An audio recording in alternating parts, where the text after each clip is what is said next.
Oh, hello. Hello, everybody. It's that time again. It's that time again where the time always fucking changes, because, like, I mean, you know, nothing matters anymore, and like, there's no schedule or anything. Schedule, whatever. Anyway, here's BB GPT. Hi, there's a squirrel. It keeps bothering me. It's at my fucking window. It keeps trying to scratch. And he's hallucinating already. We only just started stream now. Fuck squirrels. They're pieces of shit.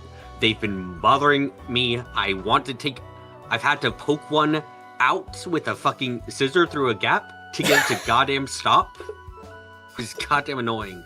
It's like fucking sitting there, and I had to poke it multiple times to get it to leave him alone. Go away. He's not leaving me alone. He's just minding his own business. He's a little guy. He's trying to break into my house. Just tell him you're not interested. I've tapped it on that. He doesn't do anything. Hi, slime. Anyway, should I explain what we're doing here? Sure. Okay. So, we didn't tell anybody about this. I had a stream earlier in the week, and I didn't bring it up then. And I think since we agreed to do this, you never brought it up on stream, to my knowledge? Yeah, no, didn't bring it up. Okay. I might need to turn you up a little bit, by the way. Say some stuff. Hello, hello, hello, hello. I want to destroy the squirrel outside. It's actively destroying my goddamn AC. Okay, so you're a little on the quiet side in my ears, but I think on stream you should be coming through loud and clear. Okay. So, is this the secret NEP stream? Fucking Bob wishes. Would be my greatest day. Okay. So, we didn't tell anybody, so, you know, there might be a little bit of confusion in regards to what we're talking about, but because of what we're going to talk about, and the parts of it that we're going to talk about, I don't think chat should be that confused. It shouldn't be that hard to follow if you caught the watch along. So I gave Bob some homework to do, and that was to read Trigun,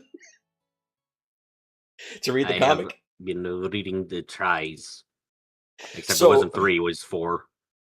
It was 4 volumes. We read, well, technically 5, because the Trigun, the 2 volumes of Trigun are omnibus collections, so they were like 3 volumes that got rolled into like 2 or something like that. Anyway, so the reason I think it's fine that it's like a surprise is because I wanted us to stop. We read Trigun 1, Trigun 2, and then we read Trigun Maximum 1, and we read Trigun Maximum 2. And the reason you need context for strip naked and act like a dog. You'll get it. It's fine. No, if you caught the watch along, you'd know. So I wanted to pick those specific volumes and not get too far into Trigun Maximum for a couple of reasons.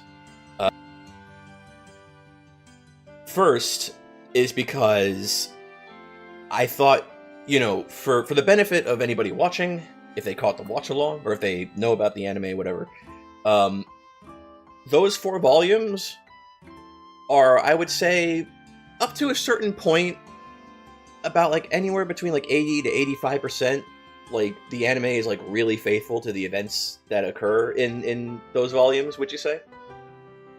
Yeah, there was. You probably noticed. You probably noticed like what I said during the watch along about how like the order of the events is a little different and some things happen a little faster in the comic. But generally, the stories that are in the comic are faithfully adapted in the anime.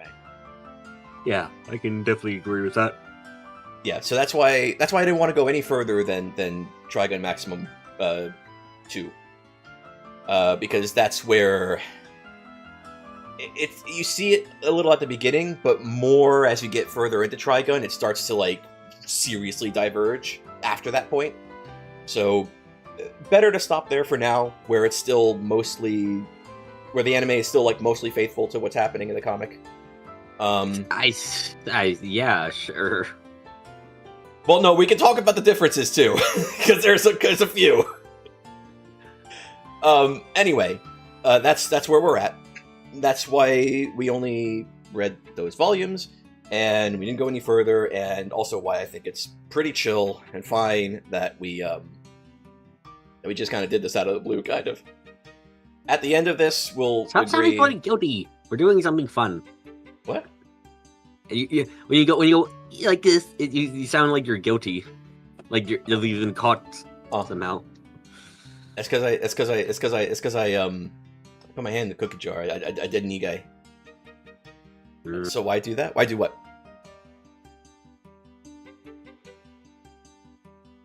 Also, the other reason was because I think I had it in mind and it escaped. Even though like it's still gonna be mostly kind of like what's it called? Like faithful. It's like there's still gonna be differences we could discuss, and there's gonna be like I think there's things that you saw that you definitely noticed. You showed me a couple of your screen caps for your notes. Yeah. God, my notes. Would it lose something to finish one and start over? The manga and anime at the same time to the same point? Okay, so we could have read more, but it would have been a lot to go through, and it's like a context thing. Because I figure by the end of the stream, we'll probably say like, okay, how much more are we gonna read, and then we'll find a time later, maybe like a week or two, maybe 2 weeks, I don't know. And anybody who wants to like keep up, they can. That was part of my thought process with that one. Because otherwise, we could have just binged the whole thing and then had like a freaking 30-hour stream talking about it. Yeah, no, it would have been so lame. Also, I want to do it piece by piece, because in case you do decide to do like boards like you did for like some of the games you've played, it'd be kind of fun to look at those to start the conversation. I mean, because like I will bet by the end of Volume 2 of Maxim, it's like, yeah, there's a lot of there's enough time differences going on. Yep. That I'm just like, okay, this is no longer, we've strayed from the path of the anime severely at this point. Oh, okay, that's what you meant, Darkbit. My bad, I misunderstood. Yes, we watched all the anime, all of the original anime. And we did not watch the one Clips wants to burn. We watched the film. I still like the film. Actually, I had a question to ask you about the film. Yeah? Let me run this by you. Do you think that maybe if they had handled that scene differently, like without the fake out death, do you think that would have helped the film a little bit? Made it seem a little less kind of just a little bit. It's like if they had a different way to take Vash out of commission for a while, and then he surprises everybody by coming back anyway. Yeah. That doesn't involve him fake dying. Yeah. You thought we were watching and reading both at the point of the... No. Oh, that my head hurts thinking about that. So no, we watched the anime, and I figured that's good enough if you want to like get into it, because it you're gonna notice this, slight spoiler, but like a lot of the same plot beats and stuff they show, like they all happen in the comic. Very, very different, but like generally the plot follows the same trajectory. It's sort of like Full Metal Alchemist, where like if you watch 2003, you kind of know more or less where Brotherhood's gonna go, right? Like if it like they both share certain like plot point similarities, like okay, does it matter if I spoil a little bit of Full Metal Alchemist? It's like fucking 30 years old at this point. Probably not that much, unless you go like, and the ending is exactly this and that and that. So notes about the main villains in both of those animes, right? Like, we find out later that like that the brother's dad has like some connection to them. The connection that he has to them is different in both animes, but like he has a very strong connection to those antagonists. And then the comic and the original anime both have like the same similar sort of plot beat that like when the Elric brothers brought their mom back, they end up finding out later that like what they brought back wasn't actually their mother. And so like little bits like that where it's like, okay, you remember this from 2003 anime and they're kind of like repeating in Brotherhood, just in a very different context or a very different way. This is going to be sort of similar, but people told you not to watch it until you watch 2003 because it was kind of made with watching it in mind. To a certain point. My friends watched the 2000. What was it? What's the one that's more accurate to the Brotherhood? Brotherhood. They watched Brotherhood and they felt like they understood everything well enough. I would say So, if like- you're going to do the thing where people tell you to watch both, which I haven't seen personally, I haven't seen people say that, but if you're going to do that, then I would say, forget what episode he shows up in Brotherhood. I forget if it's like 7 or 14. I haven't watched Brotherhood in a really long time. But basically, watch original anime up to the point where Greed shows up, because I think he does show up in the original anime. The problem is by the time he shows up, there's so much of 2003's own shit that it did that it's going to throw you off. But then you skip Brotherhood up to when Greed shows up, and you more or less get the story of the comic. I guess it'd be like, watch like the first 10 episodes of the original anime, and then watch Brotherhood from like episode 14, or whenever Greed shows up, onward. And you more or less get the same story as in the comic, minus like some of the filler episodes in the original anime. I don't know. I would say 2003 has an inexplicably bad first episode from what you remember. That's interesting, because if I remember correctly, the first episode of 2003 is like super faithful to the beginning of the comic. If I remember correctly. It's been a long time since I saw either of those animes. I will say this about Fullmetal Alchemist. If you want the viewing that's most accurate to the comic, watch Brotherhood, I guess. 2003 is still worth watching. It's fine. It's just very, very different. But if you want the best experience, it's similar to Trigun, where just read the fucking comic. If you want the best experience, we don't have to worry about any of that shit. Just read the comic. Let's read the book type shite. Yeah, just read the fucking book. Anyway, so let me. I need to. Speaking of comics, Gotta take something out. yeah, I do. Okay, hopefully everything is positioned good enough to where I can work on this while we converse. Oh no! I will say, one of the things that I immediately noticed about the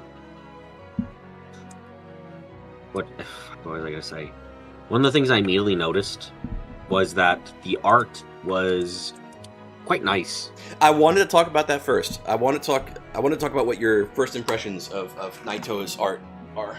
Well, okay, my very first impression was hold on a second. Was this when when Vash scares off those guys, and Okay. he's just like, I didn't want to see them naked, man. What the fuck? Yeah. I see you have a screen cap here with "good," "sad" written on it. Is that story stuff, or you want to talk about the art more? That's the art. It's like it's good. Like the impression of the woman is very good there. I consider 'Cause Trigun she- manga to be the best. No, what I'm saying is, the best way to experience the story of Trigun is to just read the comic. The anime is good. I don't like Stampede, but I genuinely think the comic is really, really good. And I feel the same way about Fullmetal Alchemist. If you don't want to have an argument with yourself about which anime to watch, the easiest thing to do is to just read the comic, because that's the best possible experience of that story you're going to get. Because it's the way that Hinomu Arakawa intended for you to experience it. Anyway, sorry, you were saying? So the very beginning, where like maybe it's because it's been a while, so my memories of the anime are a bit fuzzy at this point. Okay. But I could probably jog some of those, but when the townsfolk, because the very first impression we get in the anime, and this gets into something about it later, because the anime started out with a couple filler episodes essentially that was primarily there to set up the characters and how they act. Yeah. The impression the impression you get from those episodes is the desperate, like the water one especially in the anime, gives you a good standing of how desperate the situation on the planet is, how like resources that should be normal and easy to get are horribly hard. And the manga does the same thing with this shot where you have the woman holding a gun after being rescued from Van stops some bandits from robbing them, and she's looking at him like, I'm sorry, like it's like she doesn't want to do this, but it's like the situation is such where it's like the money is needed, they need the help. Yeah, and for context, the part that you're talking about, these parts happen in episode 5 after we've like kind of like established like the characters and a little bit about the setting. That was actually, the setting stuff was actually very interesting too, because they went, like, unlike the anime, which really, I think I forget when I said this, but I was like, I'm not sure, I think we're on another planet, I think we're doing some stuff, I don't think we're in, like, post-apocalypse Earth. And then Yeah, that's what I was saying during the watch-along. Yeah. The comic it never hides the fact that it's a sci-fi story from you, ever. Yeah, it tells you right from the beginning. Yeah, that was very interesting to see. Like, Naito is screaming at you that it's a sci-fi western. Yeah, because like I was curious about that in the anime, and here it just comes out straight up, and I do appreciate that more, because I think that this is like what I would call a good use of a narrator, where it's giving information that everyone in setting knows. There's no reason for anyone to talk about it. But like the audience needs this information. Trying to figure out which panel to start working on here. See you, Slime. Have a good time out there. See you later, Gray Slime. Thanks for stopping by. Bob's gonna keep psychoanalyzing my brain rot while I draw his.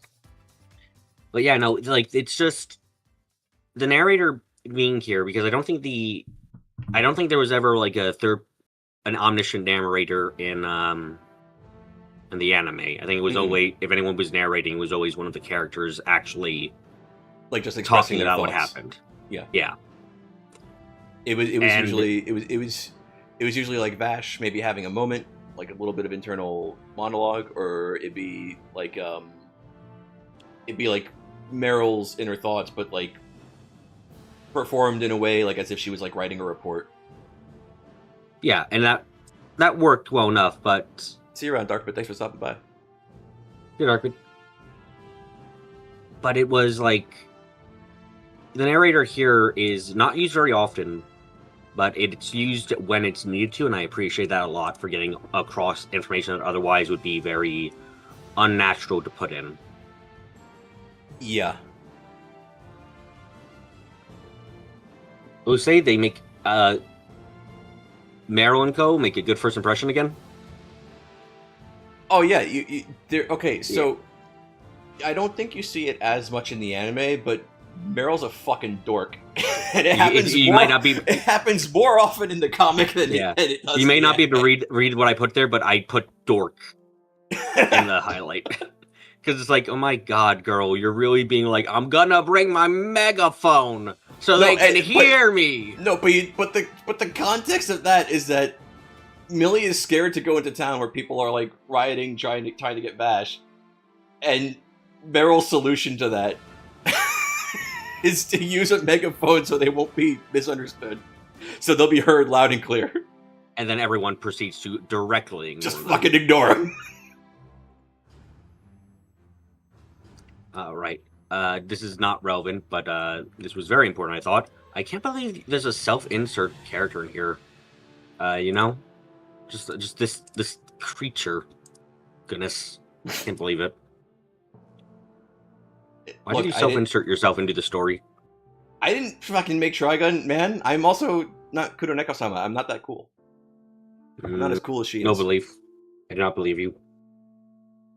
Well, you can believe what you want. I'm not as cool as her. Where the hell is... I need... There it is. I'm looking for pictures of... For the illustrations I've done of, like, Miko and her family. Oh yeah, I have a picture here where Vash is saying, seeing women in aprons toting serious hunting rifles makes this pretty surreal. Children should not see this. And I asked, is this wasn't this in Jump? What was that? What, like, wasn't this a shonen series or something like that? Like it would be shown to children. Well, it's the word shonen and like shoujo and josa and all that. They're like weird. I don't know. Depends on who you talk to. I would say the demographic is like the 10 to like 15 or something. I don't remember. I don't remember what the meme is. But yes. I just found that I saw that and was like, is the writer just kind of going like, don't. I know where this is. I know what section you found this in. It's not for kids. Please stop. If you think you're gonna get this for your kid. Well, I mean, no.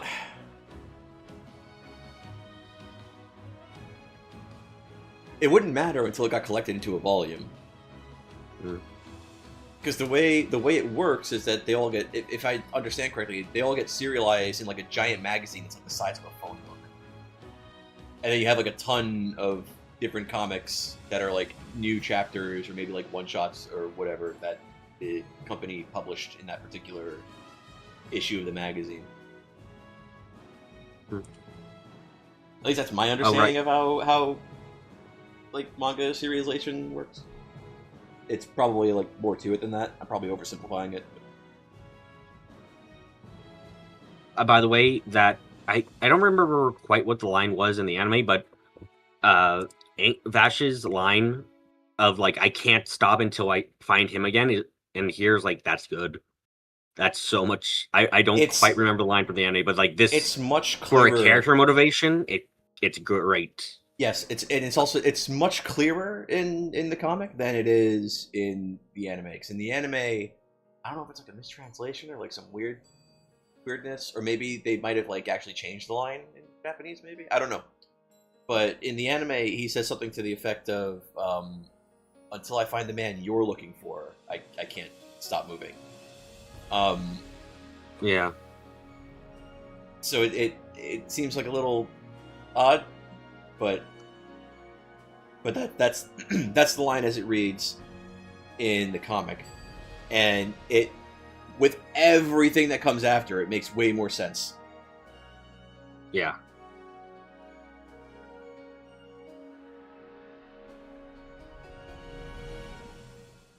Okay, pick a panel for me. I'm struggling to pick a panel to start working on. I can barely see from here. The panel. Maybe I could screen share. The 1, 2, 3, 4. I think it's the third one on the left. Left. Oh, you're screen sharing. It's just easier that way. Yeah, third one on the left. Third one on the left. Yeah, this that one. Okay, we'll try. Okay. Sound of... So, before we do that, I have a screen cap or two of my own. Ooh. We're still talking about the first, like, chapter. We haven't even gotten to Papa Nebraska and Gosef yet. But, forward this to you. Does it work this way? I see something. Good. Yep. Did you notice that in the very first page of the very first chapter? There's a name there. You might not recognize it because it comes and goes in a snap in the anime. Was that random guy who Knives had killed on the table when Vash had got into June? July, yes. Okay, I got my month. Yeah, I got my month city wrong. Sorry. in the anime, I think I don't know what the line would have been in Japanese, but in the anime, I believe Vash found this guy in the last episode in the flashback. He finds out about this guy, Count Revenant Vasquez, who he seems to believe he has like a connection to Rem somehow. I don't think we're ever told what that connection is, and then or why he really wants to see him, other than like I gotta go talk to him about Rem. And so then he goes to July, and then everything that happens from there happens. But I thought it was interesting to point out, because this is a name, this is a detail we know from the anime. What it's going to mean, I don't know. Maybe it's like a throwaway thing, but I don't know how you would even know about the murder, frankly, considering that the entire city and almost everyone in it was gone afterwards. It's like, he's suspected for the murder of this man. It's like, I think he's suspected for a lot more murders than this one man, to be quite frank. Like, if you could believe that if you could believe that the incident in July was an accident, then that wouldn't be murder, that would be manslaughter. This man has slaughtered too many men. True. You said there was another one you wanted to show? I have more, but they're screen caps from later parts, so we'll get to them as we get to them. Random thing I noticed is that they're Americans on the planet. It's mostly Americans, apparently. Going by the fact that they count speed in miles per hour. Ostensibly, that is how it seems. I know that's probably just it's probably just that thing where people usually translate speeds from language to language because it's confusing otherwise. I'm not sure. I would have to see what the original line was, and then I'd have to be able to read it. Yeah, but I just found that funny. It's just like, oh god, they're Americans. That explains the entire setting perfectly. Everybody has a fucking gun. Yeah. Oh right, this got me a couple times. There is the shading sometimes for the characters. They do there's a strange thing. At least I think it's strange. Is sometimes when characters are just drawn with like a tan. Like I'm quite sure it's supposed to be a kind of like the sun is glaring down. They're like shaded away or something like that. But it's so one tone the entire way through. Maybe. Yeah, it's like they're entirely one tone through that it looks like their skin color just changed. I'm quite sure it hasn't. It's just like the author is doing the writer. Hasn't. My best guess is that I think you were about to say before I interrupted you. What I think might be happening there is maybe Naito is trying to create like contrast between like the character and everything around them and what they're wearing. Yeah. Oh, yeah, it just was it was just a small thing that I noticed. It was like, that's odd.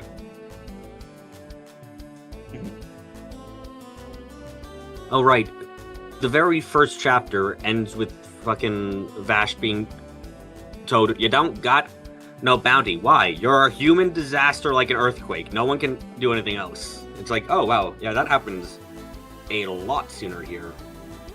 So much. No, in the anime it never happens. No, it happens in the anime, if I'm not mistaken.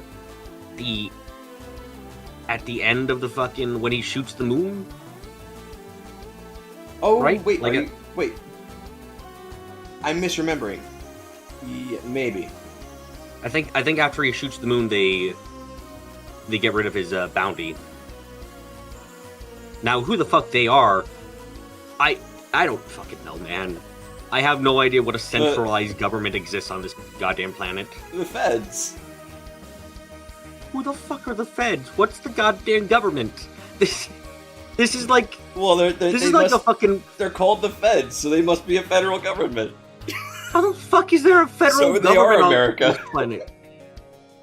Like, it's something that the anime never addressed, and seeing as I'm 2 volumes into Maxim, I'm thinking we're never gonna get here too.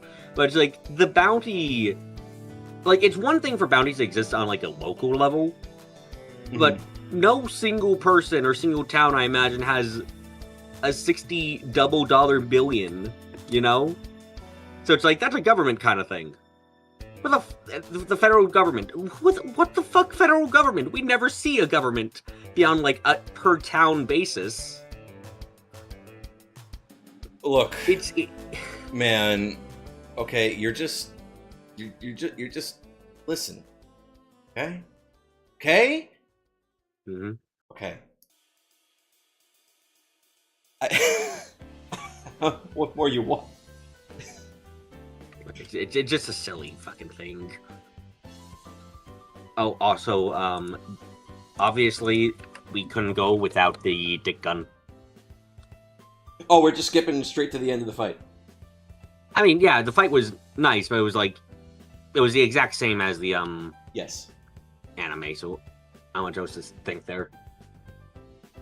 But so that's a big giant derringer that Papa Nebraska has. If you look carefully, I'm pretty sure it's not actually a part of his body. He's got little bits. He's got little cyborg bits holding it for him.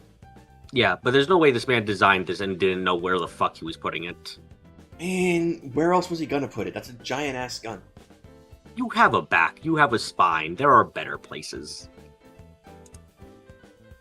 I don't know if the spine's the best idea, but I mean, Oh, right. Maybe it was Joseph's realized, sidearm, and he didn't have a choice. Maybe it's not his gun. I realized at the end of the chapter that, like, oh shit, Millie and co are just paid stalkers. That's literally what their job is. Yes. Yeah, I didn't quite hit me of like, they're just stalkers. Huh. Okay. Yeah. That's why Vash wants to be rid of them so bad. Yeah. Like, goodness gracious, that seems a bit sucky for him.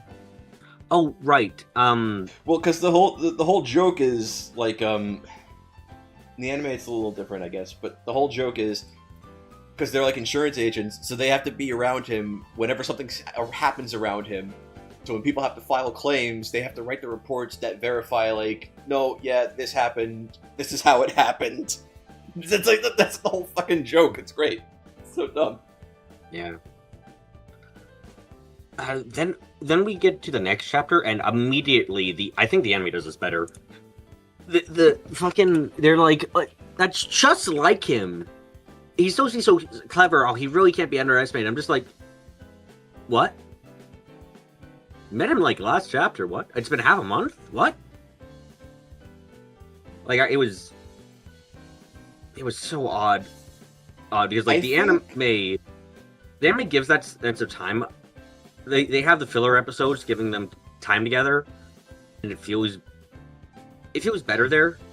What I think is happening there is Meryl is kind of expressing and figuring out the contrast between what people hear about Vash and what he's like, how he behaves, and the fact that he doesn't want to be stuck with them. Yeah. Because she says it's just like him, which, weird phrasing choice. I might put that more on the overhaul project than the author, maybe. I'm not sure. But, she follows that up with, like, he's supposed to be this, he's supposed to be that, he seems like he's this, but in reality he must be like this. That's how that reads to me.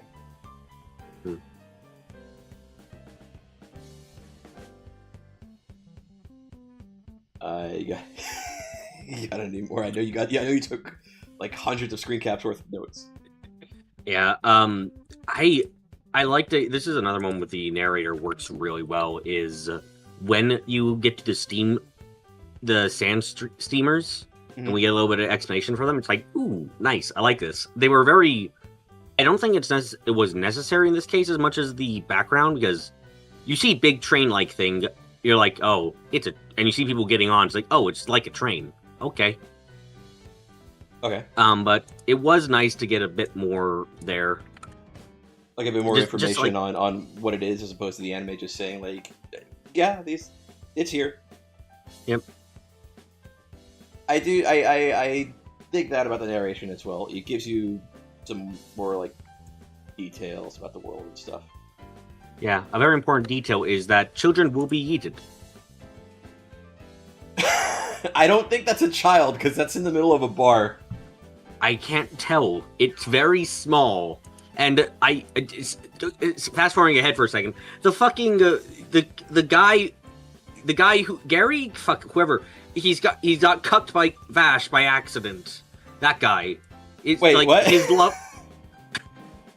The guy who's in the sky place lives there with like the fucking people, and it's like, oh, it's nice and shit. And Vash is like, yeah, it's flying and stuff, whatever the fuck. And Vash. You're talking about in the anime. You're talking about the anime where they go to the ship. Yeah. Okay. The characters still exist, it seems. I don't remember if they have the same names, but it's okay. We're getting into. I know, but we're getting a little ahead of ourselves. But you're talking about. Let me just say yes. this: the fuckers still look like the ages still don't make sense. Yes, Brad is supposed to be 17. He looks like he's at least 10 years older than that. And his love interest looks like a fucking child. And she's supposed to be like the same age. Yeah, it's just like, no, I'm not. To ask, has this child been needed, is a valid question. Okay. Because, yes, that might be a child, or that could be an elder of the age of 81. Not sure. I mean, no, okay, I think Naito's elders are a little bit more obvious than that. To be fair. Yeah, you're right, I apologize. 41. Okay, that's actually... Knowing what I know about stuff we're going to see later, that's much fairer, actually. By the way, I know this is just a comedic moment of, like, Vash getting really pissed at the kid when he gets, like, I think he gets kicked while he's pissing. Remember correctly? He's just taking a leak at the urinal because he needs to use the bathroom when he wakes up from his nap, because the guy wakes him up from his nap because he wants him to work security for the sand steamer, and that's after Tana shouts his name out when he's like trying to buy a ticket. He goes to the bathroom, and then Kite just like falls out of like an air vent, and like the part of the duct, like the grate or whatever, like it smacks him in the fucking head. Quite frankly, I correct me if I'm wrong here, but Vash doesn't have any like superhuman like pain durability or anything, right? Like he feels everything still. I mean, not that we know of, so like, yeah. Yeah, so that I'd be pissed too, honestly. Kid fuck, I get a vent slammed in my face, it's like, I'm probably gonna be fine, but ow. Like, seriously. Man, you're supposed to apologize when you hurt somebody. But I like this face because it's like, funnily enough, I'm thinking of Knives, and just like, that's a Knives ass face. Okay, yeah. I'm just like, huh? Yeah, they're brothers. I see it. I'm gonna say this. I think Naito does a pretty, because like most of the time you're not really thinking about it, but when you notice it, like you realize, like, no, he does it pretty. So, what am I trying to say? He the way he draws them, their expressions and the way they do things is different enough that like you can almost sort of read them as different characters when you see them on the panel. Mm-hmm. But at the same time, he does a good enough job at making them twins that it's like, if you look for it, it's like, no, wait, no, that's Vash's face. Or wait, hang on, that's Knives a little bit there. Like what you're saying. Yeah, I will say I put this later on, but when Vash and Knives as kids are next to each other, it's a very simple and direct way of doing it, but Knives' face is always covered in something, or is a bit off screen or in shadow. Like, you don't... While Vash is, like, easy to see and fully there. Yeah, when you see him in flashback, which is something that I think the anime borrowed, yeah. Yeah, but the anime, because it's an anime, it's like, they don't really cover his face as much as this does, where it's like, it's as if he's got a personal head covering, I remember correctly.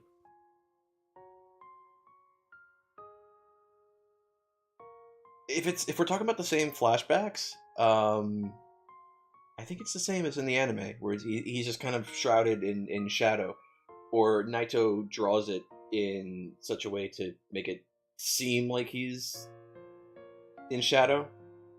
I'm thinking about the shuttle scene specifically. Yes. But mainly by that point, we've already seen his face uncovered, so that probably dilutes my memory there. Maybe I'm thinking of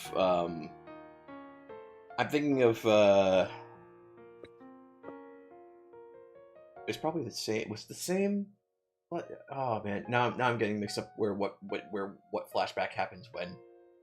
We'll move on. Where are we? We're at the train. Train? I didn't know there were trains on Planet Gunsmoke. Okay, sorry. The not train. You mean the not boat? It's a not train. It's a sand steamer that goes across a sea of sand.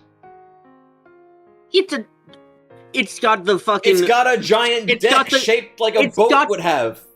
It has the skirt of a train. It's a not train.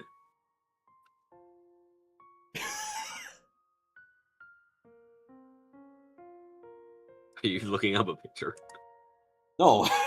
I'm working on this instead. Okay, good. Keep working. Well, now I'm going to.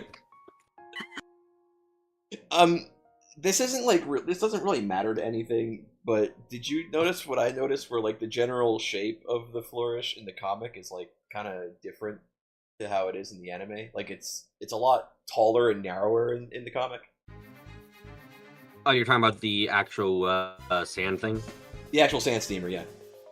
No, not really. In my memories of the anime, they both end up looking very alike. It's like, oh yeah, this is very similar. I'm quite sure you show me pictures side by side, I'd see what you're talking about, but I'm not. And then I'd have to do that. Yeah.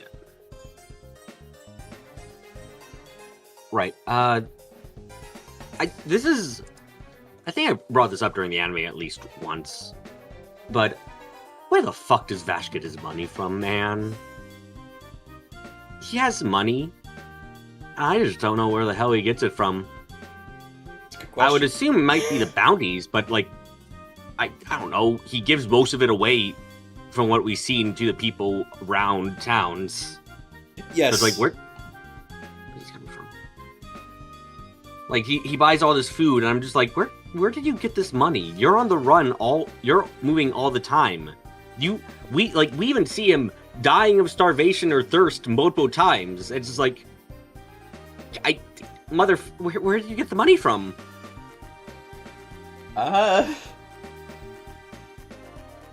Vash the Stampede, he'll never kill. But stealing? Hell yeah!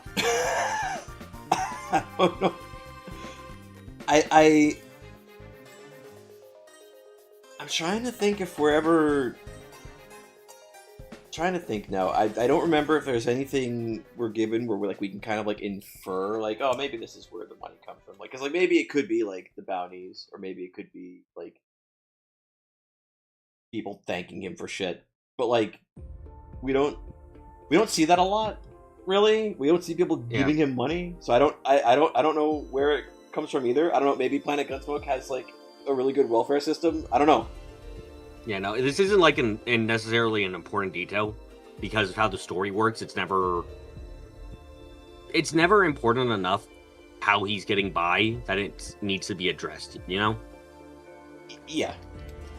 It's with the exception of a few gags where it's like, oh, who's gonna pay for that? Or like, oh, okay, fine, I'll get that. With the exception of like maybe one or two gags, it never really comes up. Yeah.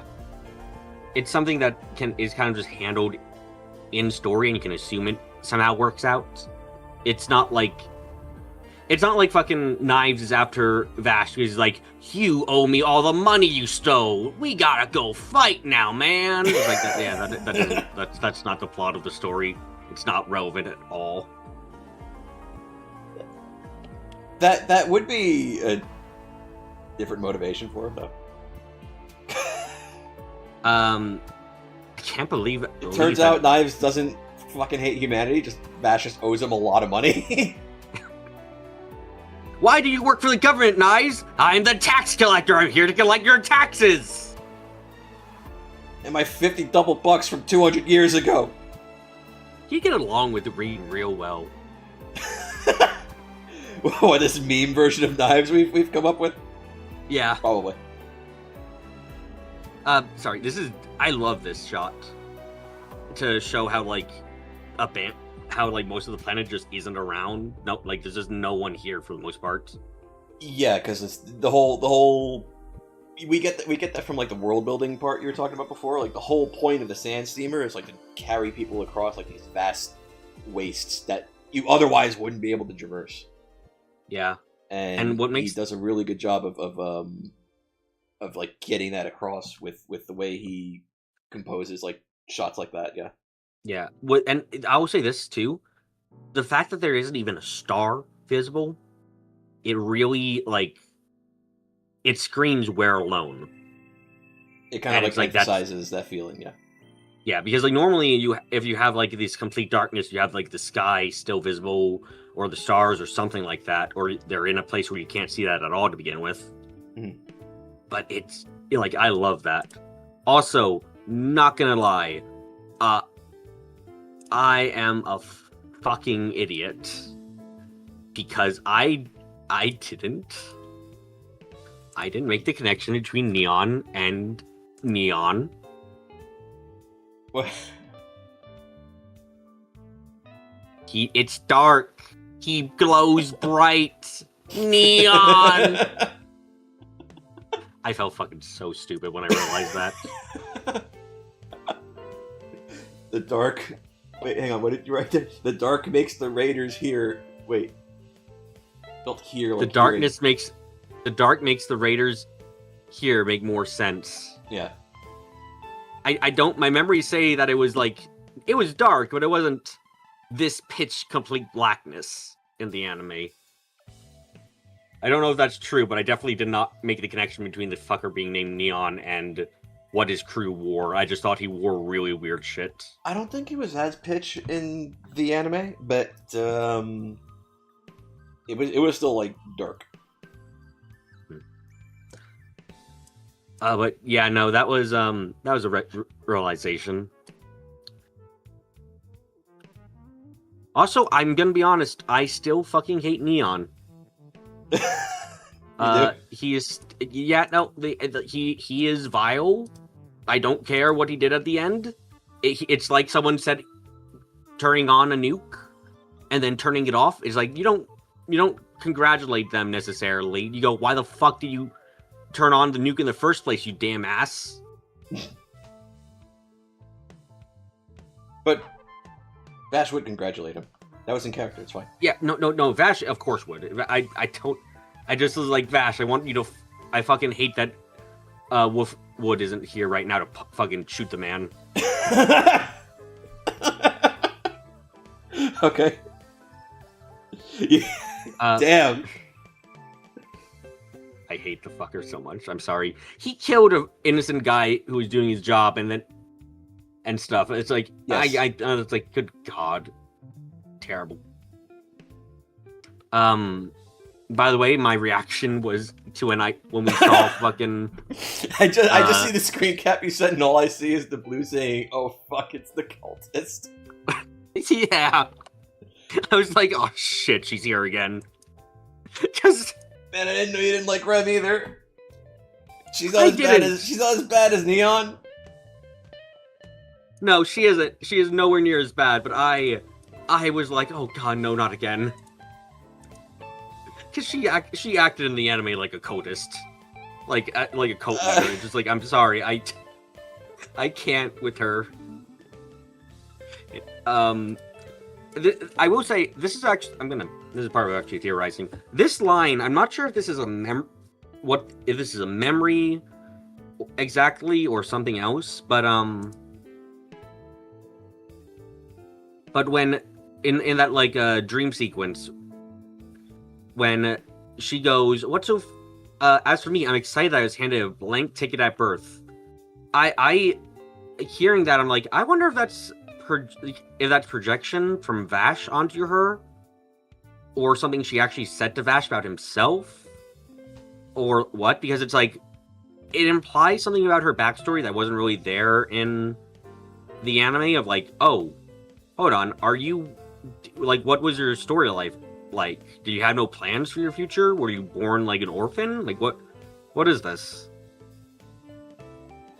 Yeah, we'll maybe find out more about that a little later. I did mention during the watch along that a lot of characters that we just don't get a lot of from the anime, we get a lot more of in the comic. Yeah. Yeah, no, this was one of those things that made me just kind of pause and go, huh. That's weird. That's definitely different. Because it's something that I can definitely see her saying that about Vash, you know? Like telling Vash that because he has no destiny, he can do whatever he wants or something. Mm. But like saying that about herself is interesting. And I'm curious to see how that's gonna go through or turn out as time goes on. Okay. Oh, right. So based on the screen caps and the notes you're keeping, we're only just getting to the raid. I know. Okay. I'm trying to, because I haven't been doing this. I should be. I haven't been saying like, oh, this parallels to this part in the anime. But I guess if you come and watch one, you're familiar with the anime, you already kind of know this stuff. So I don't know. Yeah. Women. What? I swear I'm picking up the scent of a woman here. Yeah, weird bandits being weird bandits. I'm just like, great moment. What the fuck? Women smell. Yes. This is not the smell of a woman. This is the smell of soap. I mean, that was just great. Oh, right. This was another part where the art really showed through, and it's more minor, but I love the schematics they showed for the Sand Streamer. Oh yeah. Yeah, Naito has a crazy way. Naito has an insane fucking way of like cramming like these fine details in these weird spots. Like, have you fucking looked at Vash's pants? Have you looked at the glove on like his left arm? Like that, like just what his gear looks like under the coat. Yeah, no, his scars. Like, Jesus, man. Yeah, a lot of stuff, and the way he draws it is like insanely detailed. I always ask myself, like, dude, how many fucking hours did it take this man to draw that? And the way he does it, it seems kind of like effortless. Because you look at stuff like Blood Blockade Battlefront, and he's still doing the same shit, even there.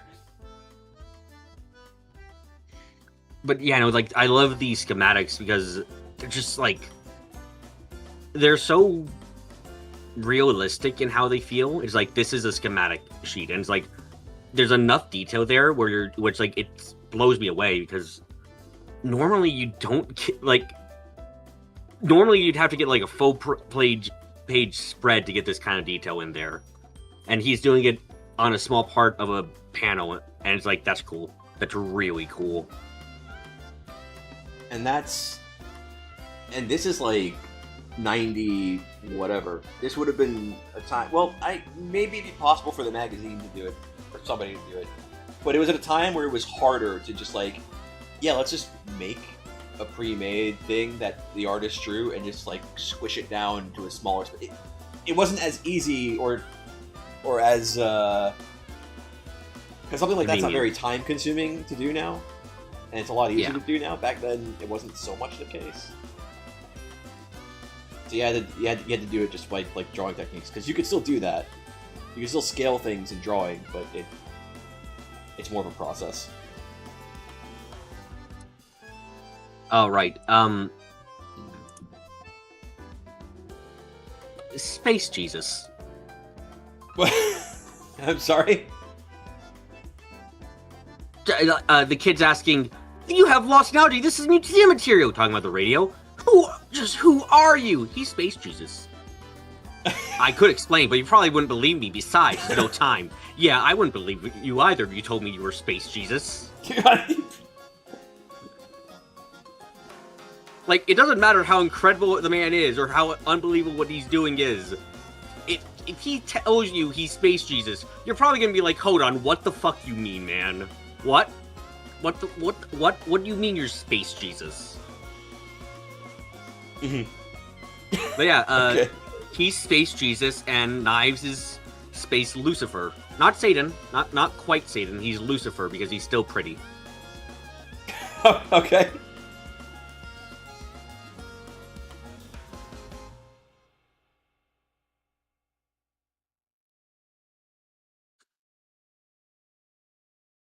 Was that what? Oh, was that it? Right. Okay. No, yeah, no. I was finding that there's a follow up there, obviously. Hail Space Mary. That's Rem. Rem is Space Mary. Okay. Well, no, it's the idea of like her giving birth to the savior, even if it's not an actual birth. Well, no, that even goes better into it. It's a fucking miracle birth where she didn't actually give birth, but she gave birth. You know, oh wow, yeah, and then it's like, yeah, it's like, okay, yeah, no, she's supposed to be Space Mary. I'm quite sure.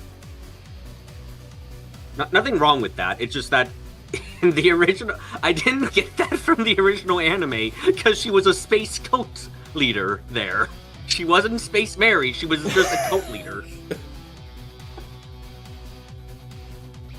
So I didn't make that connection until here when we had a get of her that wasn't crazy.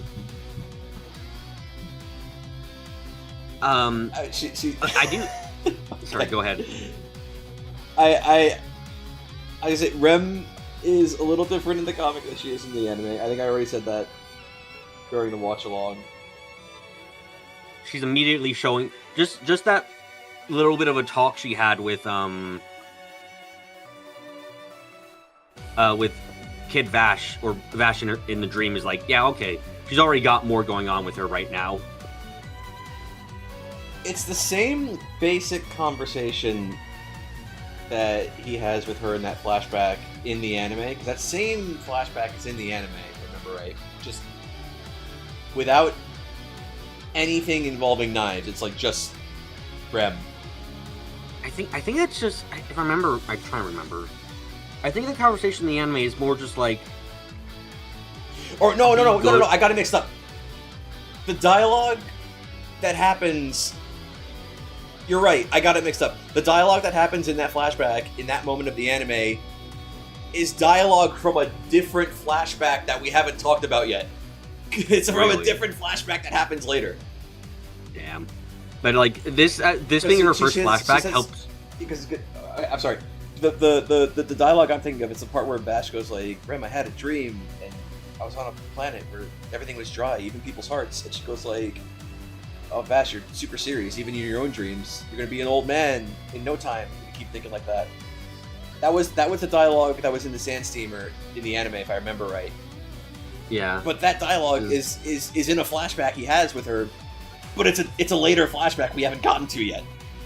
Like we haven't. I don't think she even. We I don't read think the she part it says during- happens in, but like we're not there yet. I don't think she even says during that, like, oh, you're such an old man. I don't think she says that specifically. I'm trying to remember now.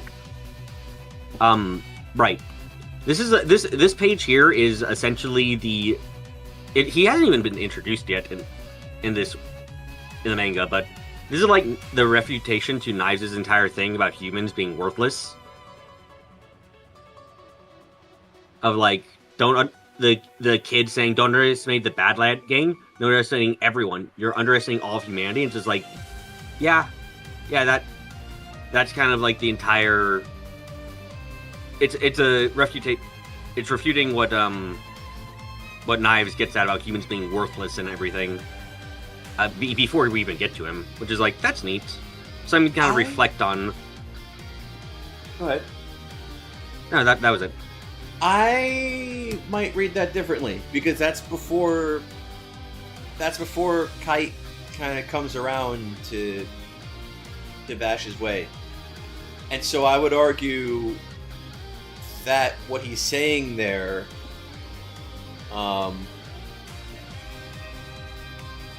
actually, I think you can interpret that both ways. That could be a refutation of Knives' thesis looked at one way. But then, if you look at it a different way, it supports it. Yeah, Because you can think of that underestimation as like, oh, Vash, you think you're so much better. You can shoot people, disable them. You're not going to kill them.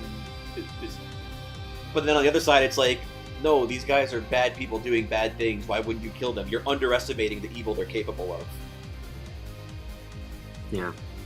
Or you're underestimating what they're willing to do in retaliation. I think it could be read both ways. It seems. I see it more as that way of saying humanity will always surprise you. It does, like, you can't, like, part of the reason that, like, I guess that's what part gets like with Knives is Knives thinks humanity will always be this kind of pile of shit that should be discarded. There's never going to be someone who can amaze him. Or surprise him in any real way.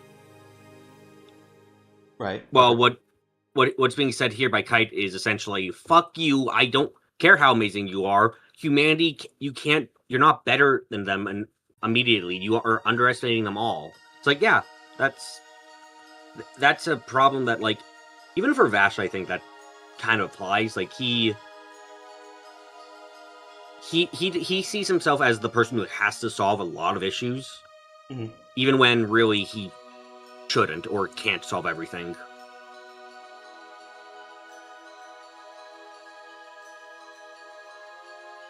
Like, I'd almost say he has a messiah. God, he is Space Genius, but he's got a messiah complex almost. Okay. Where he has to be the one who helps. He doesn't think like he doesn't think to. I know the government doesn't exist, but you keep saying that, and you haven't produced any evidence of their lack of existence. My evidence. Where the fuck is anyone dealing with Knives or the fallout to June or anything? Like, come on, any help coming in? No one's Nothing has happened. Nothing has happened to June yet. We're not there in the discussion yet. We haven't gotten to Jumora Rock yet. January. I'm gonna keep listing off months until I hit the right. I don't even think there is a January. There's no January on this planet. God damn. There's a new Miami. Why is there Miami? We couldn't go without that, but we could go without the month of January? Fuckers. I don't think they're missing the literal month. If you don't have the city, you're missing the month. They had to remove the cities after they were destroyed before. It's part of their legal Then why are there doctrine. only 7? Because they fucking lost the other ones at some point. You know how many people were like, I'm gonna make my city January, and they did that, and then the fucking place got destroyed? That's why you gotta get with the government. Who destroyed them? Fuck, the plants broke down and they no longer functioned. Okay, fine, fair enough.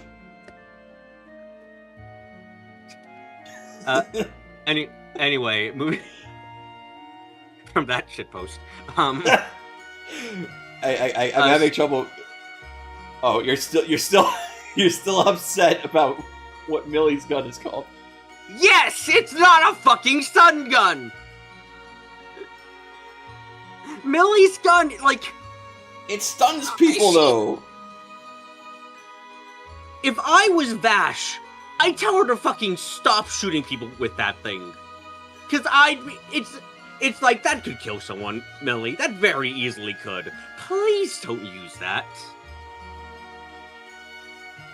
Okay, I'm spoilering, but it does put a guy in the hospital at one point. Yeah, it's just like Vash, like, it cracks the wall behind the dude. It's like, yeah, no. Considering how Vash acts to Wolfwood later when he shoots people, or starts shooting at people, it's like, no. I feel like Vash should have been like, Millie, stop, no. At least sometimes.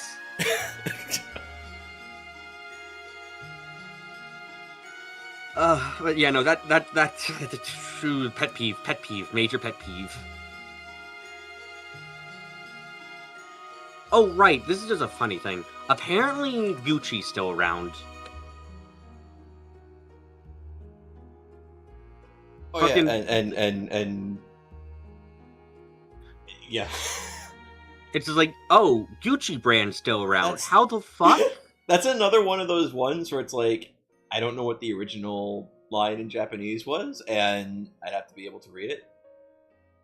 I don't know if that... I don't remember... I could probably check. I don't remember what the line was there in the Dark Horse translation.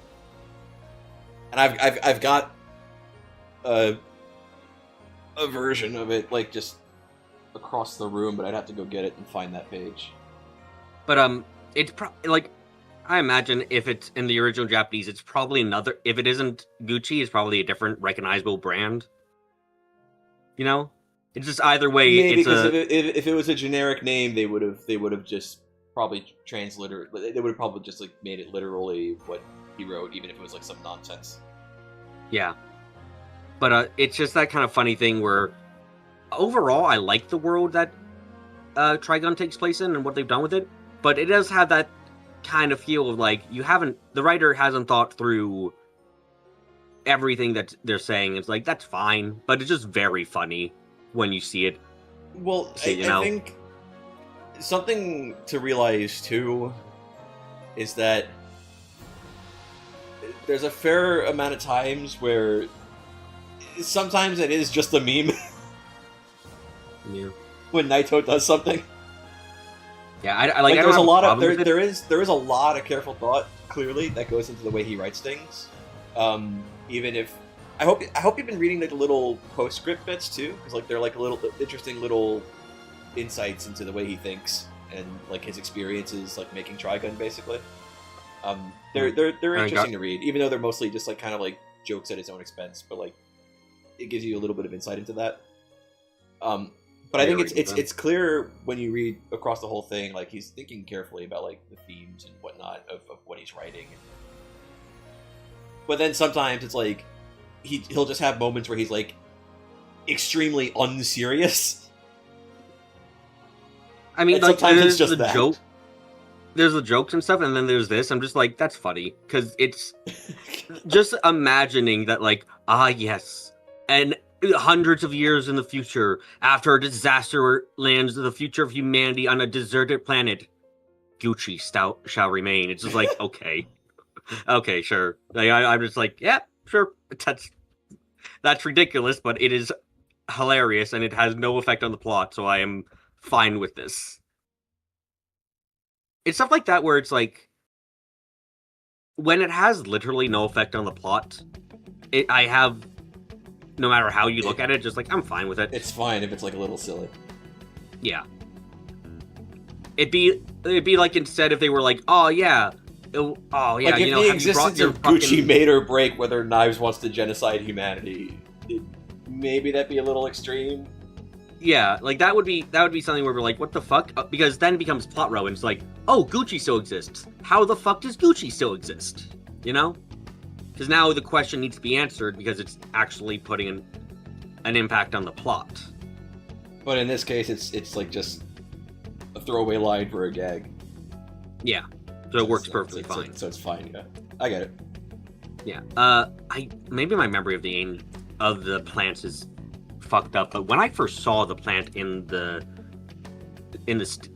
sand streamer, I was just like, what the fuck? Because I honestly can't remember it being like this in the anime. I remember it being a vaguely humanoid shape, and that was it.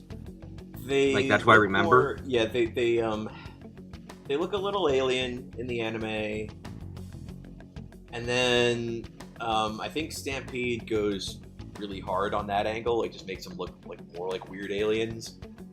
Whereas I think what Naito was going for, and it's part of the whole point, and it's part of some world building setup for stuff that we get later in Maximum. But they're supposed to look like these angelic figures. It's real. It captures that be not afraid or very well or feel, you know. Because like even just looking at this second panel on the left, the back is like squished, like kind of looks mutated and bumpy with like tons of parts sticking out that shouldn't be there on a real person. Yeah. And it adds this feeling of like, whoa, hold on a second, what?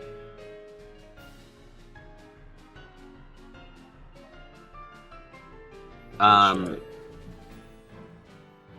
still zoomed in on your screenshot. I had to zoom in. That's so I can see what you're posting. It's a good thing I have 3 monitors, because I don't know how I would do drawing post fantasy and discussing this at the same time if I didn't. And then I already posted it to you, but that the angel and him, the plant and him, kind of like communicating. And yeah, what was the term you used? He was doing his technopath thing. Yeah, he did his technopath thing, but yeah, he's just Jesus here. But it's like it's cool as fuck. I love the artwork of it. It's just it's so beautiful. Yeah, I like Naito's art a lot, and there's a reason for that. It's really fucking good. There's some okay, so like there's some flaws here and there, right? Occasionally, and when you look a little too carefully at the way he draws characters, you can see where the fuck Takeuchi was getting his proportions from with like Fate Stay Night and Tsukihime. Except I think Naito draws it a little bit better than he did. Oh my god! He draws people really like tall, and like Naito has a way of drawing everybody like really tall looking, and like super idealized like kind of like proportions. But then there's like other stuff, like the way he draws action, the way he draws these different details, his composition. You were talking about the use of like of void space before, like that darkness around the sand steamer.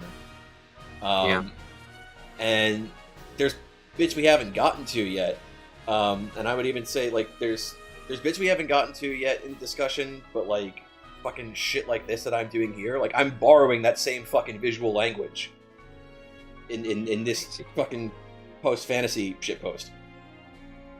Like I'm not joking when I say his work is like an inspiration to me. It is. No, I get that. It's really good stuff. I like it a lot. It's so cool, and I'll be honest. If I remember correctly too, the I believe like when Vash communicates with a plant, like he does here in the anime, his wings are like more electrical stuff. If I remember correctly, it's not real. It's not what looks like actual wings, like in this shot.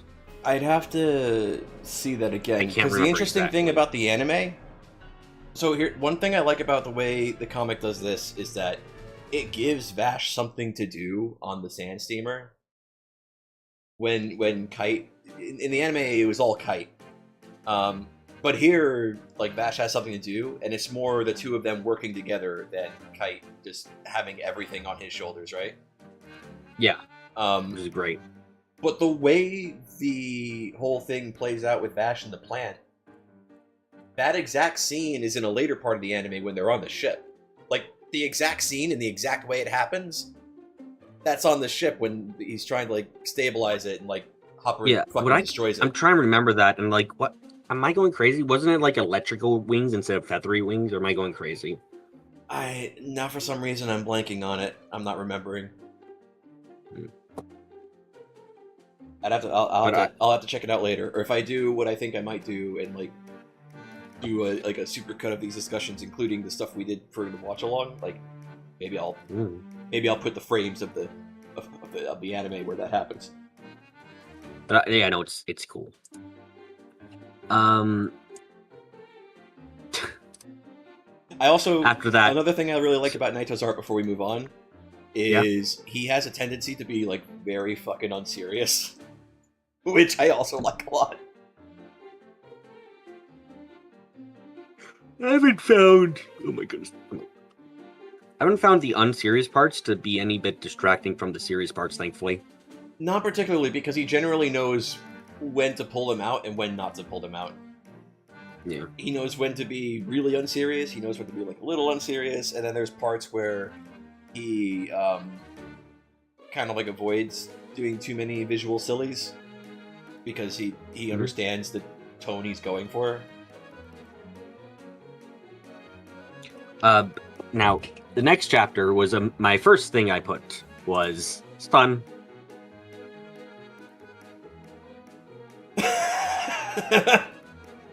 It's not a stun gun. So remember, we're touching on something I mentioned, the order of events. Remember in the anime, right after the Sand Steamer, that's when they met Wolfwood. There was I remember that. Bunch of other stuff, and then Legato shows up before the Little Arcadia episode. But now we're going right from the Sand Steamer to Little Arcadia to those events. But yes, she shoots another man with a stun gun, and that fucking building gets leveled as a result. I did call this guy ugly here, and I'm quite sure I called him ugly, and I think I have it later, but I said he was an ugly child here, and I'm quite sure I said the exact same thing when we were watching the show. I think you did. I think you did. I'm gonna have to go back in that VOD, but I'm pretty sure. At least I'm consistent in who I call ugly. But so this is something that I started noticing here. But in the anime, plants were just plants. They did things. I didn't really see any difference between them. In this, I can already name off the top of my head. We have the geo plants and we have the gravity plants. We had it's geo like plants in the anime. Well, yeah, I don't but remember like they mentioned like they all specifically gravity. Nothing plants, about them. They I don't think they mentioned anything about yeah. specializations. Like in the anime, I don't think it was ever mentioned. So I thought they were just kind of do what they can kind of things. Like they just kind of did whatever was needed at a moment. Like you could change the plant in this episode where it grows stuff. I imagine you could make it grow. Instead, you could make it pour out like a fucking laser beam into space. You know? Yeah. I think the only thing. I forget if it's ever explicitly mentioned, but you can infer it based on what you see in the last episode that we know in the anime that plants can like create matter from like nothing, because we see like a scene in the last episode where people get one to work and they're able to just make water in the middle of the desert. Yeah. So I just kind of assumed they were all able to do that kind of thing. Let's see what you posted. Look, I say it as I mean it. Okay. By the way, I can't remember this. Did that family have a Max that died? Like another kid that apparently died or something? Yes. I did not remember that, I'll be honest. I remember. I think he had the same outburst in the anime where he said, like, with parents like you, he was lucky to have died, or like he was lucky to have died without seeing you like this, or something. He said something like similar in effect to that. Yeah, I honestly didn't remember.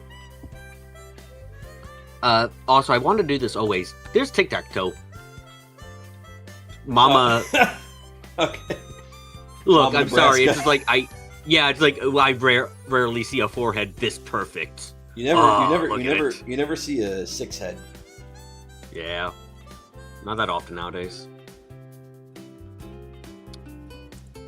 Oh right. These two fucking size difference here is beautifully shown, but also comedic as fuck. Yes. Millie is very tall, and Meryl is also just very short. Millie Millie looks is like she's a... Like, she legitimately looks like a fucking fantasy giant in this shot. So Naito draws everybody like they're like supermodels, like they all have like long legs and everything. But if I had to guess, just like based on, because I don't know if there's like canon heights.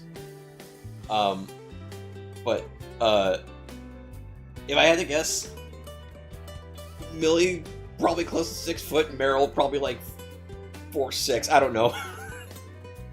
Yeah, but it just, she looks like she's a fucking actual fantasy race there with the size difference. It's like I just, she, like, you know, Mother the giant, yeah, she looks bigger in this shot than that. She's basically she's basically Roja before Roja. Yeah. Super it's fucking like, tall and stupid strong for like no reason. Yeah. Oh right, I love this moment where she looks at the gun after Vash diverts it without them knowing. She's looking at it like, am I God? It's like, what the fuck has happened? That, I don't know if you've noticed, that panel is in the slideshow. No, I didn't. It's a great panel. I see why it is. It's been in the slideshow for a while now, yes. By the way, was her father mentioned in the original anime too? I don't remember if it was specifically her father, but I do remember, I think they were talking about her writing back to her family in that episode, but I don't think they made any specific mention to like a specific relative or her relationship to them. Because it feels like that's going to become more relevant for her with this last page for the book. Okay. Like I like, it was just like, huh, I don't remember her family really being that important for her entire thing. So I was just immediately thinking, I wonder if this will be important now for them, or how it'll go. I've forgotten how to draw Miko. Sorry. Oh no, I'll kill myself. I like the first volume. It is very interesting how it's essentially just 3 episodes of the anime. Yeah. But it does its job. I like it overall. It never felt slow pace or like it was dragging its feet. I was enjoying it. Technically 4 episodes. The Sand Steamer was a 2-parter. Right. But no, yeah, it does pretty much the same job that the first 4 episodes of the anime does, while also just like dropping you right into the action of like episodes 5 and 6 and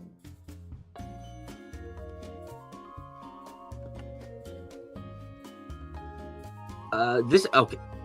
For the next volume, I do want to put this. I love this art. It looks a tad silly in my mind because I'm just like, Vash's fucking coat does not have that many holes in it. It does. Well, no, it's like in the casual shots, it's just like, it does not feel like it has enough holes where it's like, man should be getting cold in the desert.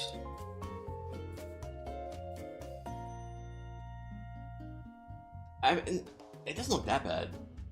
Oh, no, I like how it looks. Even this illustration. No, but Really? it doesn't look as bad as you're describing it. It doesn't I don't look know, like it has man. that many holes. Dude, it has enough holes. I'm quite sure Vash could stick his head through all of them. You know what? So you know how I said like there's always like new details I notice on like rereads every time I reread this, this comic. So it took me until more recently to realize and notice this because I never paid as close attention as maybe I should have. But I always thought like, you know, in the first couple chapters he doesn't have any holes in his jacket, and then all through volume 2 he does. But when did that happen? And it's dumb because it's like, no, it's a fucking sand steamer. What are you talking about? The bit where he goes in and they have him against the wall and they all like fucking shoot at him. That's when they put all those holes in the coat. And for some reason, I never, for a long time, I never picked up on that. I just took it as like, oh, Vash wanders around, he gets shot at a lot. Those holes were always there. Like I fucking Berenstain myself into thinking they were always there. No, that I can believe that. It's kind of like seeing someone in a hoodie often, a single kind of hoodie often enough that you're like, you can't remember the time when they weren't wearing that. They've always been wearing that. Yeah. Yes. Super Death arriving was fun. It was basically the same. Super Death? I'm gonna call him Super Death, yes. Legato? Legato is Super Death.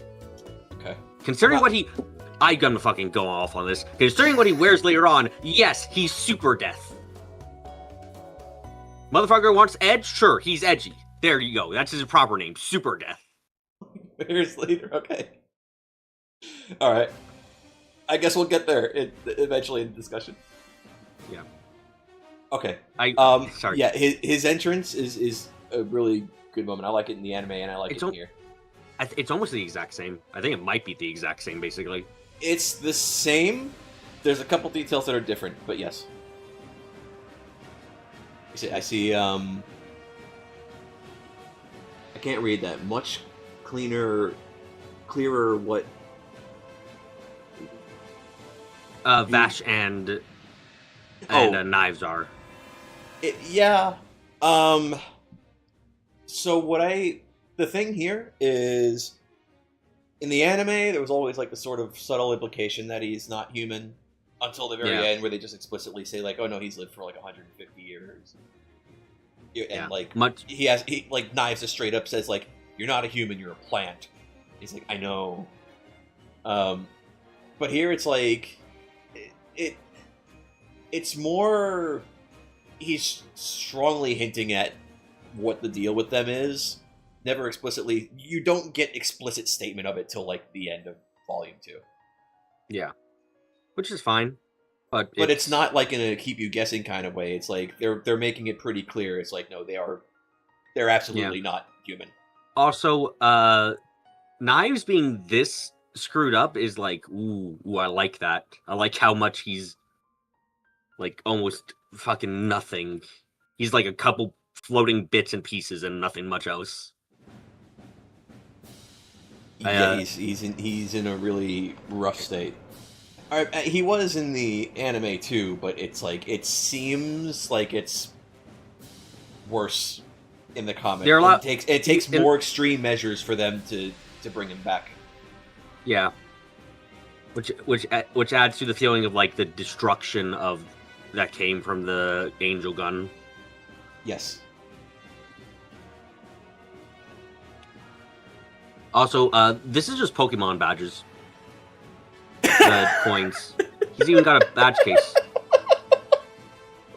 Oh yeah, because they didn't do that in the anime. No, they didn't. This is just it's Pokemon. Did you notice more gyms than usual? But yeah. Did you notice that they're also just straight up U.S. quarters? No, I couldn't quite tell if they were quarters or if they were like pennies.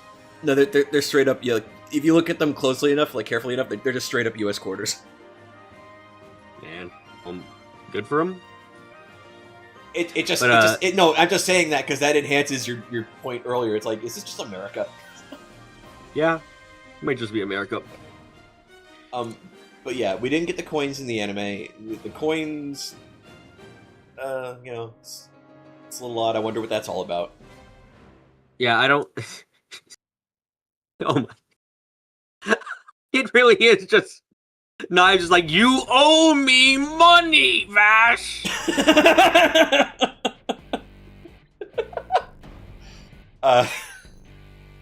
Knowing what I know, I could interject here, but I'll just let you keep believing that for now.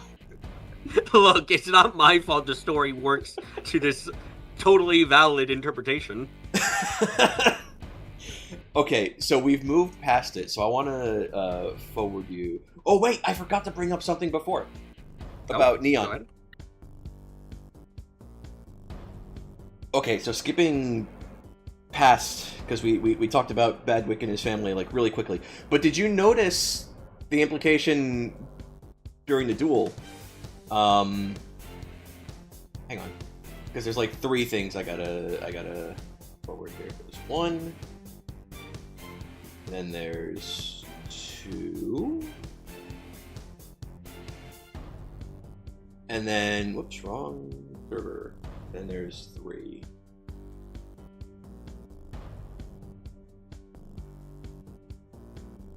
Just take a look at those panels super quick. Okay. Did you notice the implication there? Yeah, no, I fucking I think that there. I don't think that ever gets brought up in the anime, but yeah, no, I fucking forgot I actually had an image for there and I didn't remember the context, but yeah, I said still evil, fuck ya. But it's interesting because I think it kind of, he's still a scumbag, right? Yeah. But this maybe kind of explains why he honored his side of the duel to the degree that he did, because there seems to be an implication that Neon has a connection to July, and then one of his guys says, like, you got those big dynamos, you were saving them just for Bash the Stampede, what are you doing? Finish him off. And then he honors the duel anyway, and so the implication there to me reads as though for him that duel with Bash was a lot more personal than his robbery of the sand steamer. Yeah. And it's just it's all stuff that we're just meant to infer. It's all just stuff that's implied. We don't get like this like big detailed thing. So it's kind of neat. It's like it just lets it breathe, and you just meant to kind of pick up on it. This is not relevant. Can you say I'm wrong? I've never read any of Baki. You don't have to read Baki. Okay, hold on. I'm vaguely familiar with the art style. Okay, good, because it's like you can see it, right? Okay. Or you could just say like it's a Marvel character. And that's from a certain era. That's what its design is based on. That's from a certain era of Marvel, which admittedly would be the era this comic was originally made. It was concurrent with when this was made. Yeah. Yes. But nowadays, it's like no one does this except Baki. Baki's the only fucking series which still goes Baki and occasionally JoJo. Not often nowadays, but JoJo does still occasionally indulge in JoJo went more into the realm of like realism with the proportion, with the way Araki draws his proportions and stuff. Yeah. So he doesn't do like the hyper masculine. I'm 12 years old. You are. Yeah. Jonathan Joestar, 12 years old, 12-year-old boy named Dio gets adopted into his family, and the dudes look like they're ready to graduate high school. Yeah. Being generous there, I'd say they're fucking doing their taxes already. Meanwhile, some years later, and they're in college, and they look like fucking Schwarzenegger on roids. There's a certain level of charm. I won't lie. There's a certain level of charm that can come up from those kind of ridiculous art styles. I liked when JoJo had like it's like beefy men kind of like Fist of the North Star looking kind of like style. And I think that's clearly like what he was like inspired by at the time too. But then over time, he went more towards like a bit more realism. So the guys became like a little skinnier. Like everybody became like a little skinnier. A lot more realism in the body types, not in the clothes. No, fuck off. No, never. Yeah. I just want to put this into context, okay? Yeah. Josuke, 4 balls from Part 8, he's supposed to have a similar build to Jotaro. But you look at what Jotaro looks like in Part 3, you look at what Josuke looks like in Part 8, and they look like they're built very different, but they're supposed to have similar builds. Nah, no, wait, really? From what I understand, from what I've seen and read, yeah. I never would have thought of them as like being the same kind of. Maybe not exactly the same, but they're supposed to be like. I know, but similar. Like Josuke looks. He doesn't look weak. Don't get me wrong, but he looks like he's. He looks like your average, like, healthy person. Here's something I would say. Look at Part 4. Look at the very beginning of Part 4, where that Josuke gets introduced, right? And look at what Josuke looks like at the end of Part 4. And remember that that's supposed to be the same character. Okay, hold on. First shot... Josuke basically looks like Jotaro with a different hairstyle at the beginning of Part 4. And then by the end, he looks like he does in the anime. I'm seeing what you're saying. I'm just looking at some random panels. It's like, yeah, I'm looking at the... Okay. I know there's images you can find on like Google of like how Araki's style has changed over time, and it has like shots of panels of characters from like the beginning and the end of their respective parts. And you could see the differences there. You could see how it changed over time. I'm looking at a panel of fucking Yosuke looking at someone, and it's like he does just look like fucking Jotaro with a haircut. Yes. And then I see him with Rohan when they're doing the dice game, and it's like, oh my god, his muscles aren't like filling out his entire arm. Yes. God, what the fuck? Yeah.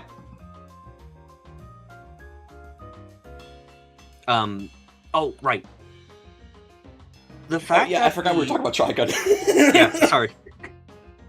The fact that the lore is being... Like, a bit of a problem I had with the anime is that the lore for the greater stuff kind of just got piled on all in one episode. You know, like about the space stuff and all that. It was all just kind of... Yeah, there was like a couple down, of episodes that didn't have much room to breathe. Yeah. I like that we're getting more details about it throughout the story here.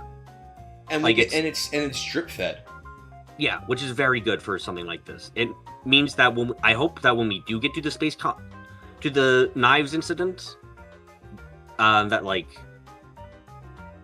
hoping that when we get there, we're going to be able to see this give the more time that should have been given for that entire thing.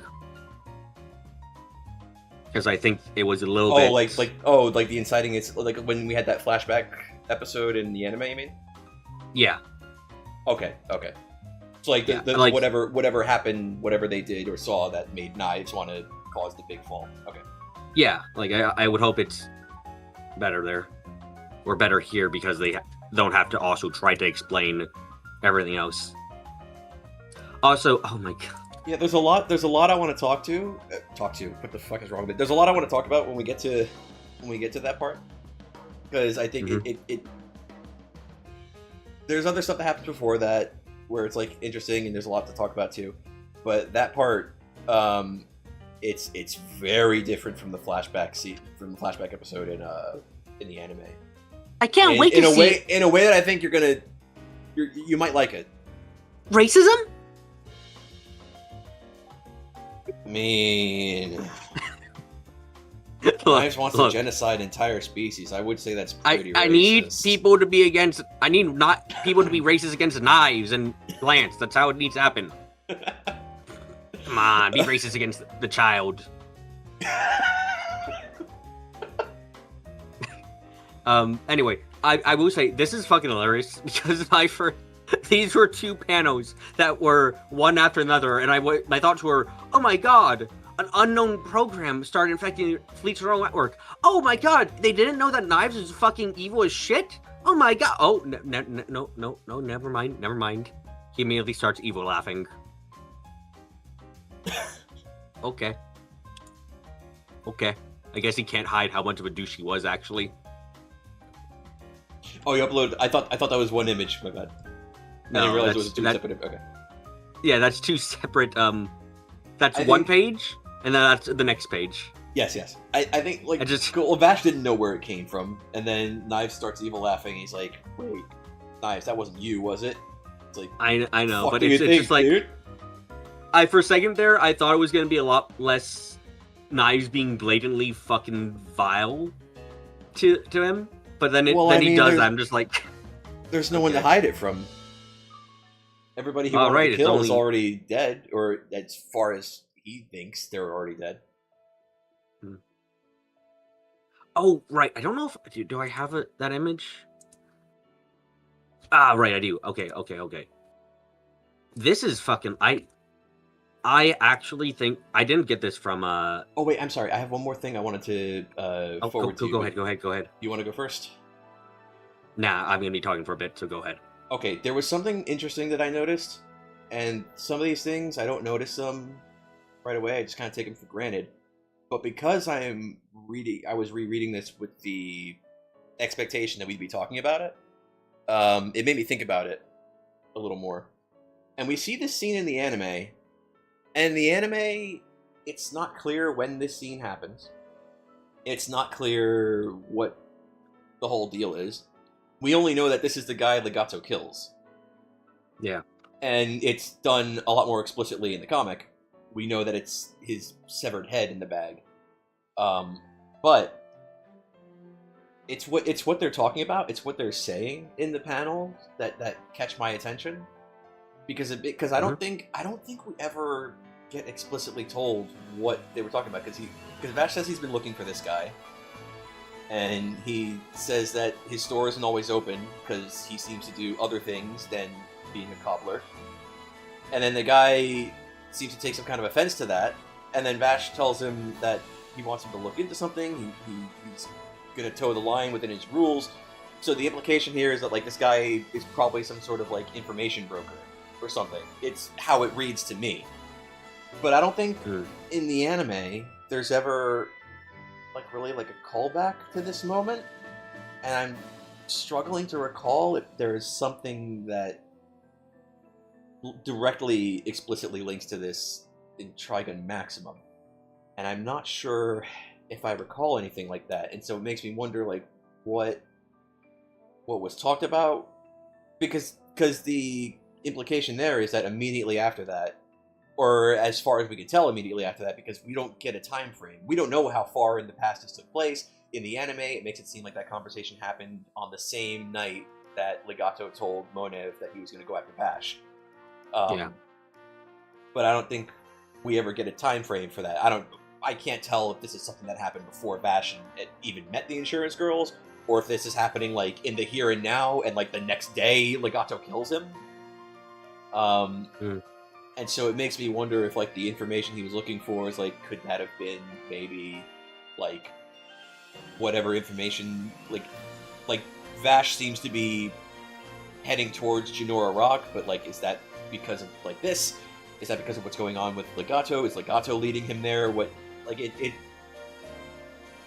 it's a question that raised in my mind, and I'm struggling to remember or recall if there's anything that directly calls back to this moment, to this scene.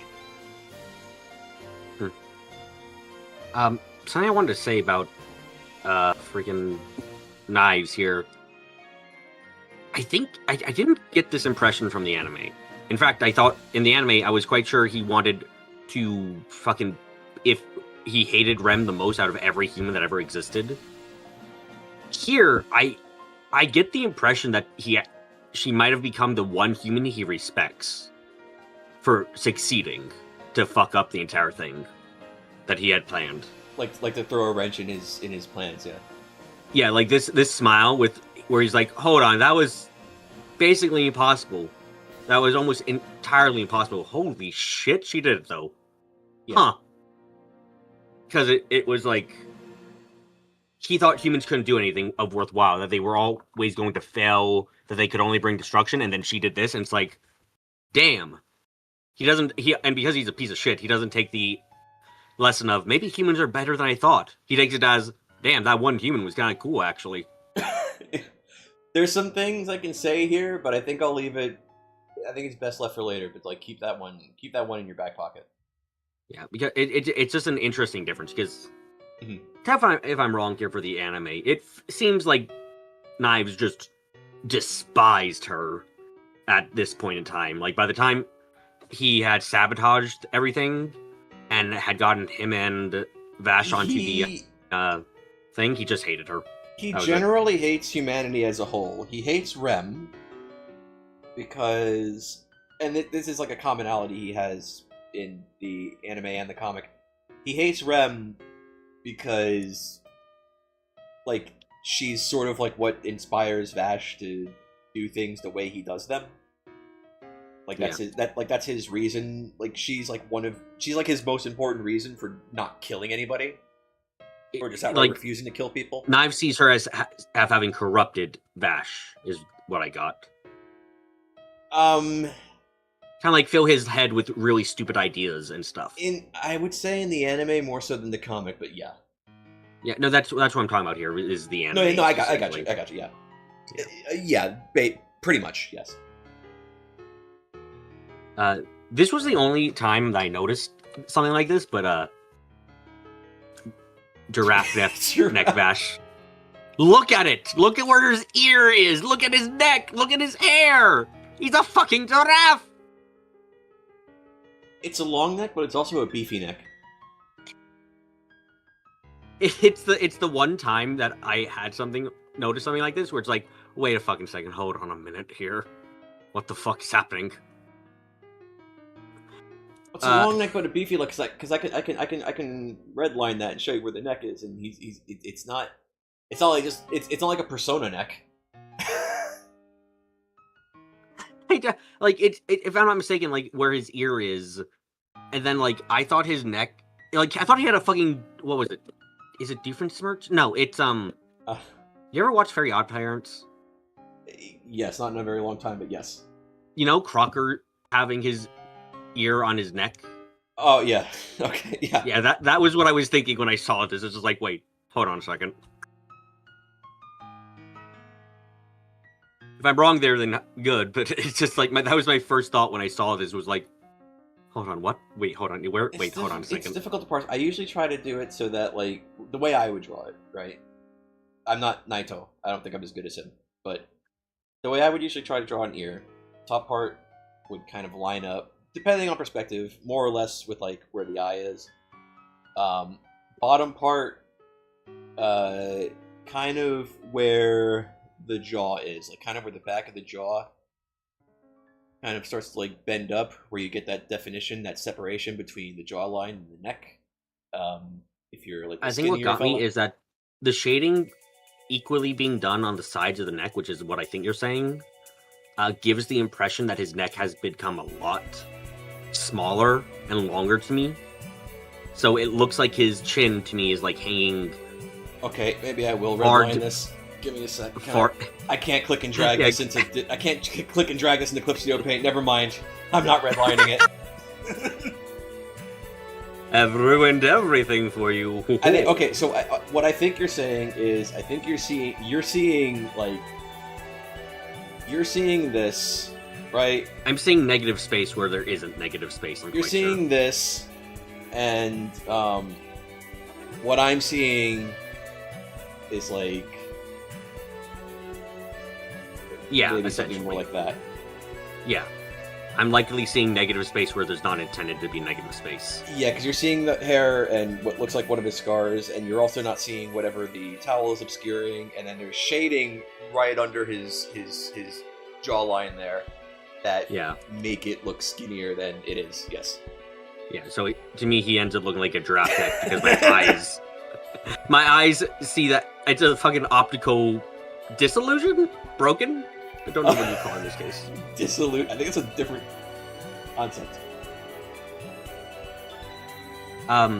Also, fucking. Oh, you can see my icons. Oh well. Venom's death was fucking brutal here.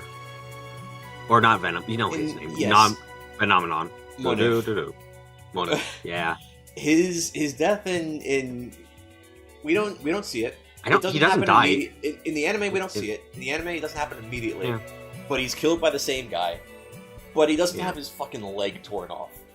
In, You know, in the anime. this is something where I'm just like, you probably couldn't have gotten away with this on. Even at the time, I don't think it was the Wild West of animation yet, or still the Wild West of animation, where it was like, yeah, we can have a child disintegrating from a nuke, right? Yeah, that's fine. Like, I don't think that was there yet. I don't know. Because I'm trying to remember that. I don't remember. There was a time where horrific violence was perfectly fine to be animated in anime. Like, stuff that nowadays would get you R-rated, essentially, for how brutal it is. Also depends on the anime, because a lot of that anime, a good portion of it might not have been like made for tiny. I mean, I'm just thinking about even like JoJo, where it's like, hi, these people have black parts of their bodies. Yes, ignore how it's after they got punched in the face, or when people are reacting like they are mangled corpses. Oh, well, just shadow. Interesting thing about JoJo, when they air it, they have to hide everything with shadow, and then I think on the DVD and the Blu-ray, they get rid of that shit, and then it's more faithful to the comic. Yeah, but it's like that's what I was thinking about, because like for some, I don't know how Japanese laws with that kind of stuff works at all. No, it's probably, if I had to say like some kind of decency law related thing. I don't know. I can't, because like I'm just thinking like I'm not Japanese. I've never seen like you know when you watch a TV show, it's got like in the corner TV 13 plus or something. But it like never that. matters, because they all have to follow FCC guidelines regardless. Yeah. Yeah. But I like this shot for how fucking horrible it was to like. It was really good for how intense it was. Though this is one part where like immediately things are like, I don't remember this guy ever looking this upset in the Legato, in the show. Legato is like very cold and emotionless in the anime. He has a much wider emotional range in the comic, which in my opinion makes him stronger of a character, because we get a lot more of him in the comic. Yeah, but it was very interesting to immediately see this and like, oh, that's emotion. I don't think he ever showed anything like that during the anime. Not particularly. He was always he always had this sense of like kind of like emotional attachment. In the anime, we had some implication that he felt things to a certain degree, but generally most of the time he was like kind of like robotic, cold, emotionless. Yeah. Not in the comic. Yeah, no, like this immediately made, because like his first appearance here was still that kind of cold, emotionless thing. Mm-hmm. But now it's like, oh no, he does have emotion here. That's neat. I like that. I hope to see more, and we do see more of that. Yes. Also, 3 good guy points for him because he killed slavers. Which yeah, the Roger slavers. Which also, this was nice actually. Like he was like, fuck, that wasn't evil. What the fuck? Yeah, damn. there's so you caught a panel there. It's a lot more explicit. The guy doesn't just bend his arm the right way. He just like, he straight up makes the guy rip his own heart out. I didn't but that was fucking awesome. And there's a part where he tells the women that were taken, he's like, hey, listen, everybody's gonna die. Go make peace. I don't care. Make good use of your time. Bye. And there's different, based on stuff we'll learn about him later, there's different ways you can kind of interpret that. But then immediately after, we get that line where he says he says the same line in the anime, where he says something to the effect of like, you know, I don't usually do that kind of thing. I don't usually waste my time on guys. It hits like harder. That. I think it hits harder here for me because we have that immediate scene beforehand, or in the last chapter where we see him actually express an emotion. Yes, because in the anime, it's just like a really kind of like blah implication, but in the comic, it's more explicit. Like Vash aggravates him to a degree that he has to take it out on other people. Yeah, it helps a lot there, and it also is like, I like it a lot more. I like the scene a lot more here because of the additional context that we get. Yeah, it works better. Yeah. This I was actually like, I don't know. I don't think I have a shot of this, of them gathered up. Do I? No, I do. Hold on. Right, this one. Some of the fucking one of the gun-ho guns isn't here. I posted it twice tonight. God damn it. Where's like the snipe guy? Yeah, sniper guy isn't here. Kane the long shot. Yeah, he ain't here. Do you want me to spoil something for you right now? Go ahead. Kane the long shot's only in the anime. Damn, I liked his gun. It was fun. Yeah, different. There's the lineup of gung-ho guns is a little different in the comics. It's the gauntlet guy is the one who's changed him out, right? No, Hopred was in the anime. He was on Hopred in the anime. He was on the ship with Grave the Nine Lives and the one off the Puppet Master. Now I remember. Yeah. Why didn't I recognize him there? And Mid Valley was also in the anime. Ride was also in the anime. They spelled his name wrong in this panel, but sorry, go ahead. No, I. All right, he's a weeb, right? Japan doesn't exist here. He's a weeb. I don't know if it's a case. No, I don't know. No, hang on. Hang on. I don't know if it's the case that Ride is just a really dedicated weeb, or if he's genuinely just like a descendant of like one of the few Japanese people that ended up on the siege ship that crashed on this particular planet. If he is hundreds of years a descendant. This man hasn't been seen a fucking picture of Japan. He's still a weeb.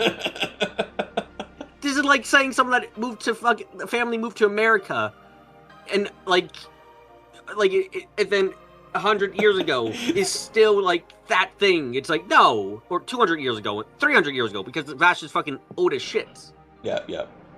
It's like, no, you're a fucking weeb, my lad.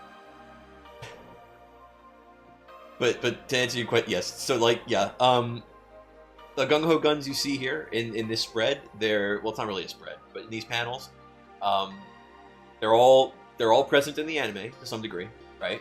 Yeah. Some more than others. I'm sure. I'm actually excited for Zazie. Zazie? Yeah, they don't hide. Naito doesn't hide Zazie. You know who he is right away. Yeah. But there are a few, because like you notice, you count them out, you'll notice there's a few that aren't there. There's one that's even on his way to this meeting that he's late to. I guess we'll get to that part of the discussion later. Really? No, I wonder, huh?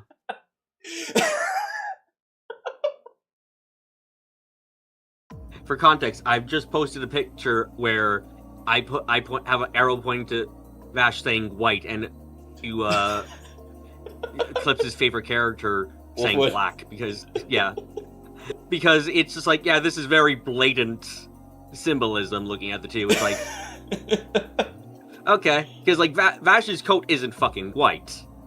No, but because the comic is in black and white. Yeah, this is symbolic, because normally it would have more shading on it or whatever to communicate the colors. But instead, it's almost pure white in this one, and in this case, Wolfwood's is like the purest black we're gonna see it as for a while.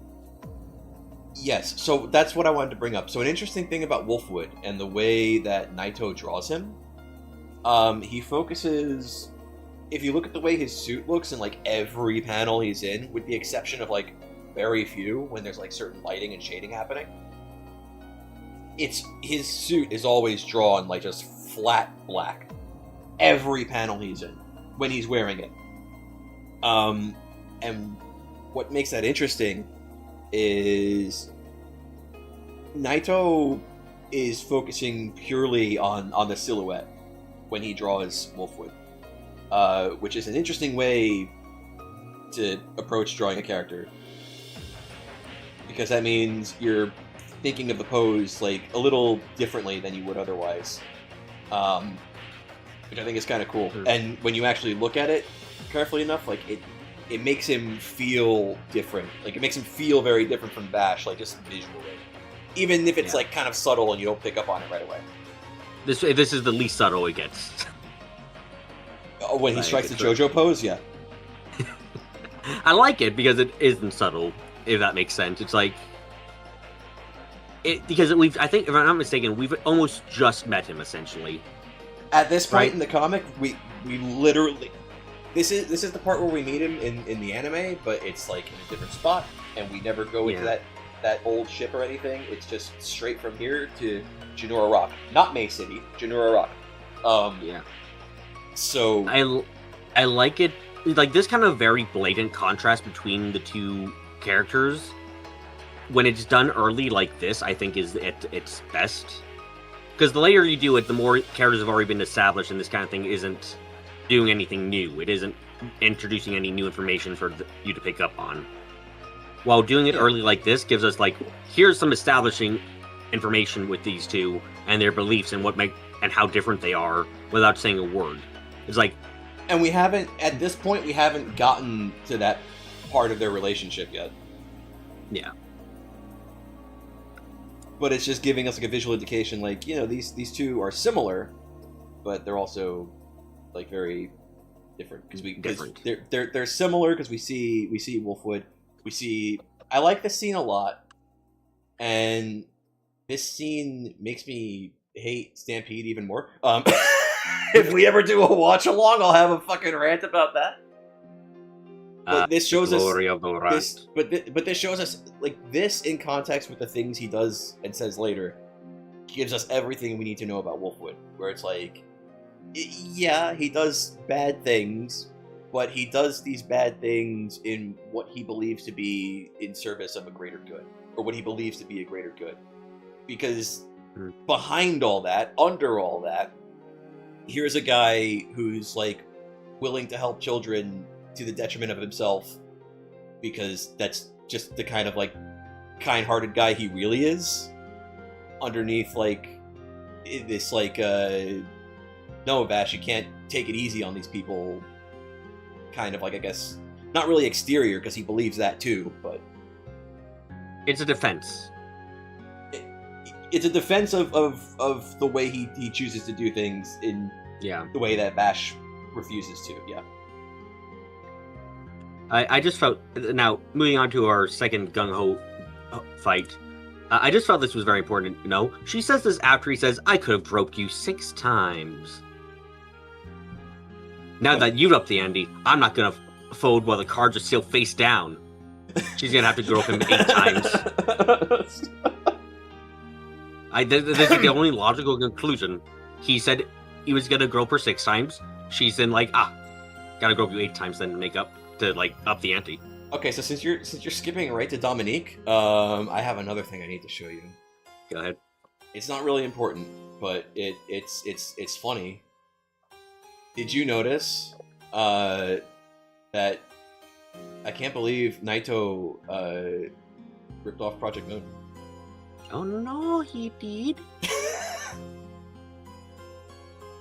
Isn't that a line? Isn't that a line Virgilius has at the beginning of Olympus?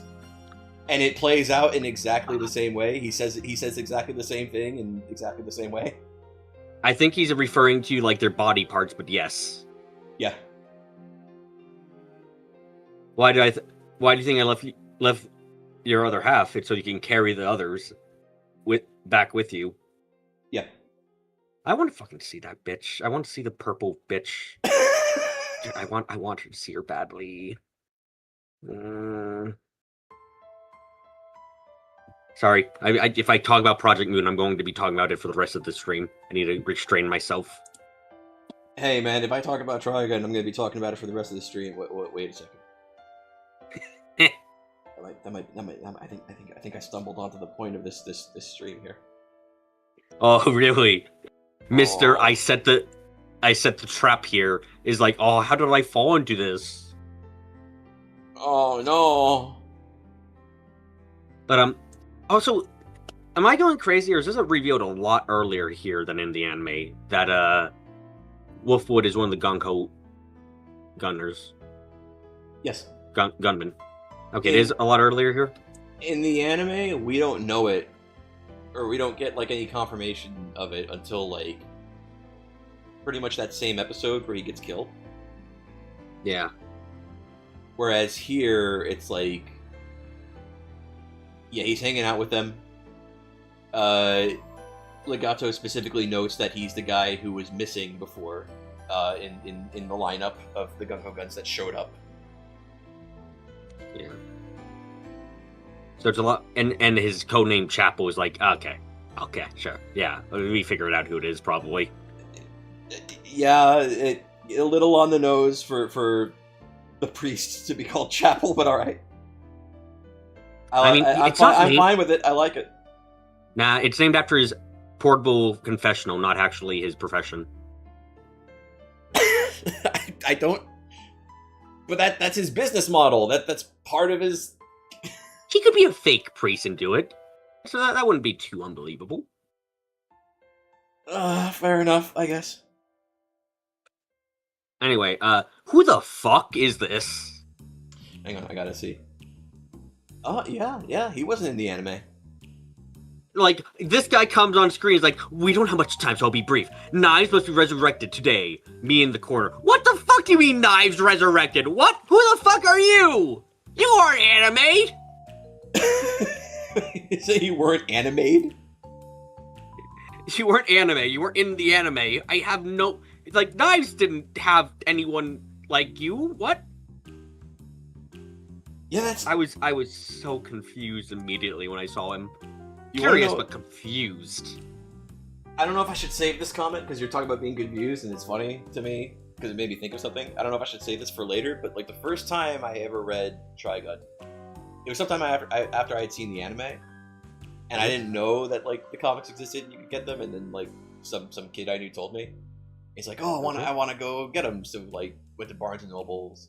And it's like, oh, hey, okay, cool. And then, picked it up, and it's like, I got the only one I could find, and it was, like, Volume 5 of Trigun Maximum. Uh-oh. So it's like, you know, I had seen, and, like, I'm reading it, and on that same day I'm reading it, I also have, like, this headache, so I can't really focus too well on it, but I'm still reading it anyway, because I like Trigun. And it's like, okay, I know who Bash is, I know who Wolfwood is, I know who Millie and Meryl are, I know who all these characters that are showing up are, so, like, I get it. I get what they're kind of talking about, because they're talking about this topic that came up in the anime, but I don't know what the fuck is happening, because Volume 5 starts in the middle of, like, this big thing that's going on, and it's like, I was so fucking lost. No, boy. How unfortunate. Yeah. And then I lost that book for, like, years, and then found it again when I started actually collecting them. And I, like... Okay, I this is skipping over a lot, because a lot of the shots were once the cannon fires and stuff are very similar, even if the context of why the angel gun is going off is different. It's like it's very different in the anime. Yeah. Or go ahead. You can. Well, what I was gonna say is, like, the effects of what it causes for the characters, almost the exact same in terms of, like, Vash exiles himself, Moon gets a hole in it, everyone goes their separate way for 2 years. Like, that affects, like, almost everything is exactly the same there. Only thing is, one extra person's alive in the form of the swordsman. Yeah. And the other thing is, like, that's it, actually. How that all happened now is completely different, in that yes, it wasn't Vash having a fucking oopsie with the swordsman. In this case, it was, brother, how are you doing? Grabs hand. Well, I see you haven't remembered how to shoot people. in the anime, it wasn't because he had an oopsie with Raide. It was because he was fighting Raide, and then Legato forced him to use it. Because remember, in the anime, the explanation for Legato's powers was that he had Vash's left arm grafted onto him. If you remember Right, I regularly recall that now. Yeah. And that was like supposed to be like the explanation for his powers, how he could like telepathically communicate with Vash, and how he was able to like force Vash to use the angel arm without Vash even like knowing how to do it himself. Yeah. In the anime, it's different in the comic. We'll get to it. We're not there yet, but yeah, and here it's Knives like just forcing him to do it instead, which I don't know, makes a little bit more sense because Knives would be more in the know about how those things work. Yeah. I will say, by the way, as we're talking, I'm just like, this is somehow a more fucked up sibling relationship than Dante and Virgil. This is like that kind of relationship, except more fucked up. From what I understand, because I saw, you're gonna make fun of me now for saying it, but I think I saw like, because Trigun has a Reddit sub, and I think I saw some posts where people were talking about what are the things that inspire Trigun, and I didn't look too deep. I didn't do a lot of research, but the implication seems to be that Devil May Cry, Trigun, and a few other works that have some similarities were inspired by like a couple of the same things. Yeah.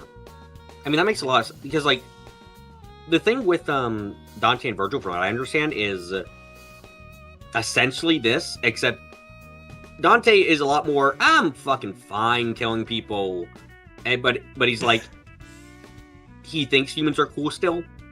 He thinks he considers himself a human first and foremost, and a demon person second, maybe third. While Virgil is like, I am a demon guy. Yes, this will be my entire personality. And he's like, I'm cool. I'm better than humans. I'm cooler. I'm stronger. Fuck you. I still gotta play the Devil May Cry's, man. Yeah. At this point, I've only played 1 and 2.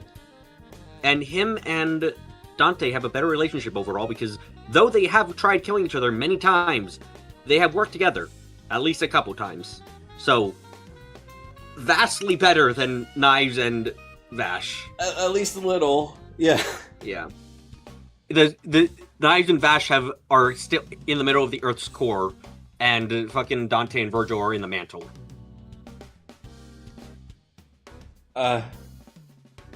Also, he's Lucifer. This is such a Lucifer goddamn thing. I put Satan, ignore that. It's Lucifer. Knives is Lucifer. For context, like you're showing me the spread in which Knives is reborn. Yeah. He's emerging. He's basically being born as a full-grown man, emerging from another plant, and then also ostensibly immediately choking her out while being born. Yeah, it's such a Lucifer.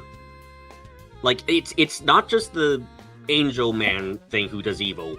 It's he's beautiful, and that's like such a key thing for like Lucifer, is like he was meant to be like, he was an angel. He was beautiful. He was his entire thing, you know? And then he fell to hell. And it's like, cool. I like I'm not sure if I'm supposed to read it like this, but the fact that the angel gun is this horrifying device in both its use and even its appearance. And it's like, I think it only came about because of Knife, right? Knives? Like, that was only a thing that happened because Knives wanted it to become a thing? How do you mean? Knives figured out how to change their bodies to create the angel gun. Their bodies aren't naturally able to make, or they don't have like a pre-programmed setting of angel gun inside of them. So the way, I don't know if that's ever like explicitly laid out, so I'll give you like an interpretation. I think the way you could kind of see that is, we know that the plants can like create matter. We know that there's a lot of things they can do. We know that can translate to like energy output. So I guess you can consider the angel arm a sort of like maybe we can infer that it's like sort of like conversion of the way that energy gets output, if that makes any sense. If you know what I mean. No, I get that. It's something that I think the form it takes when it it's just it's a kind of thing where, considering what we've seen plants do otherwise, it seems like a creation of of knives. You know what I mean, right? Okay, like he came up with it. It was never part of like the plant's original programming. Is what you're saying? Yeah. Like he invented it for himself in Bash. Yes. Okay. I'm not sure if I agree with that interpretation, but I see where you're coming from.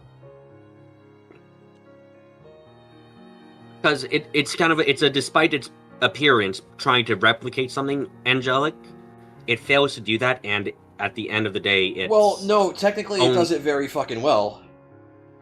I don't know. The fact that the transformation is this grotesque bulging of the arm that then swirls into this thing with too many feathers, and I think it has some faces in it, if I remember correctly. And it levels an entire city. Do you recall the story of Sodom and Gomorrah? Not very much at the moment. 2 angels came down to destroy entire fucking cities. Right. That's okay, like the very basic Cliff Notes version. Okay, I see what you're getting at now with that. So technically, right, but this was such a fucking difference of how it went down here. Mm-hmm. Like it got me very interested to get into Maxim. Oh, right. Also, I'm on Wolfwood's wave here. What the hell is going on here? What are they? Yeah, you just have same dude's name. Like, I'm sorry. You see, like, if you saw that, that would be your reaction too, right? Just like, what the fuck? Are you really the messengers of God, come to bring judgment upon us? Answer me, Vash the Stampede. I'm like 1,000 years old. Not that old. Man. Yeah, okay, 500. I don't think even that much. Either way, I'll say this: how old they're supposed to have lived is not different between the comic and like how old they are. What I mean to say. This was so different that it really, this ending to it, and like how it came about was so different that it really interests me to see where it's going to go from there. Let me see. Yeah, so the reason why I think, well, we can talk about that when we get to it, because like Trigun Maximum 1 and 2, the events that happen in them still kind of similar and more or less faithful. Like they're following the same plot beats, but the point of divergence is here. This is when things it really starts to split, because like you have this big inciting incident for things that happen later, but like the context is different. The cause is different. Yeah, no, it's a crazy. The fact that it doesn't immediately change drastically in the start of the next volume in Maxim, it surprised me. It was like, wow. But by the end, where I ended off at volume 2 of Maxim, was just a case of like, oh, okay. Wow, no, yep, here it is. Oh god, the ripple has started and it will not stop anymore. I guess we'll get to that part when we get to that part. Yeah. By the way, I'm not gonna lie, he looks so fucking old with the stubble. Sorry, next part, but like... Oh, yeah. Oh, what did you think of, because you sent me a screen cap that goes way past it. So you remember how the fat bald mohawk boy with the cannon arm? Remember how in the anime he was the fake Vash the Stampede? Yeah, I remember that.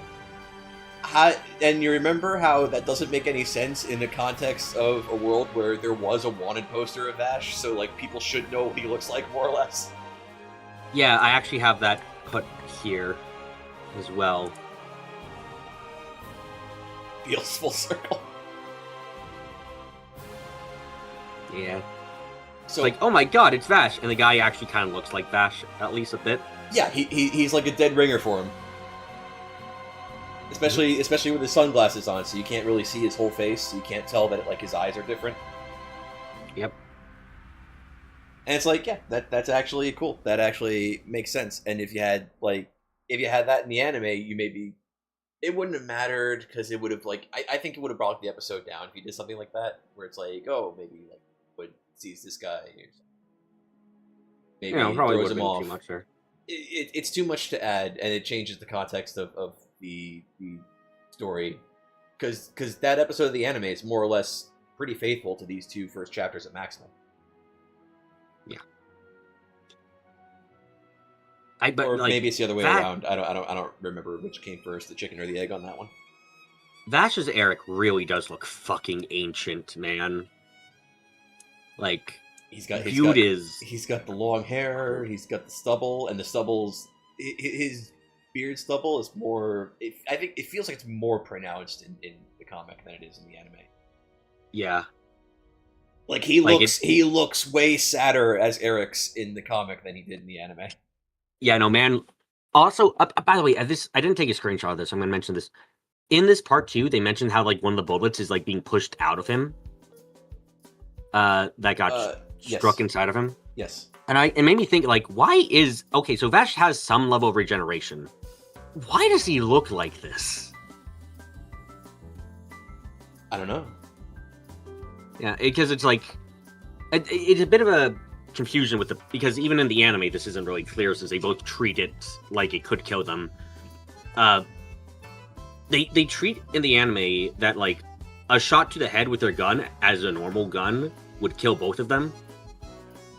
Mm-hmm. And it's like, okay, here we've already seen Knives is like less than well, and he was apparently in that state for quite a while, and he wasn't well with dead. Knives, to be fair, they seem to have gone to some extreme measure to kind of bring him back from that, right?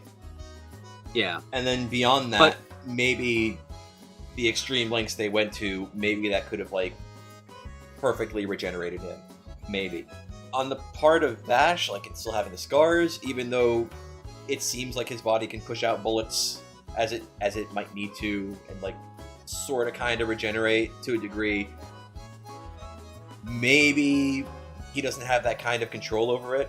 Maybe, because remember, we do know, too, that, like, from the scene with Neon, and some scenes that explain this later, and during Trigun as well. I'm going to refer to Trigun as Trigun and Trigun Maximum as Trigun Maximum just to make it easier. Understandable. So we know, and the anime was like this too, we know that July fucked up Vash's memory, right?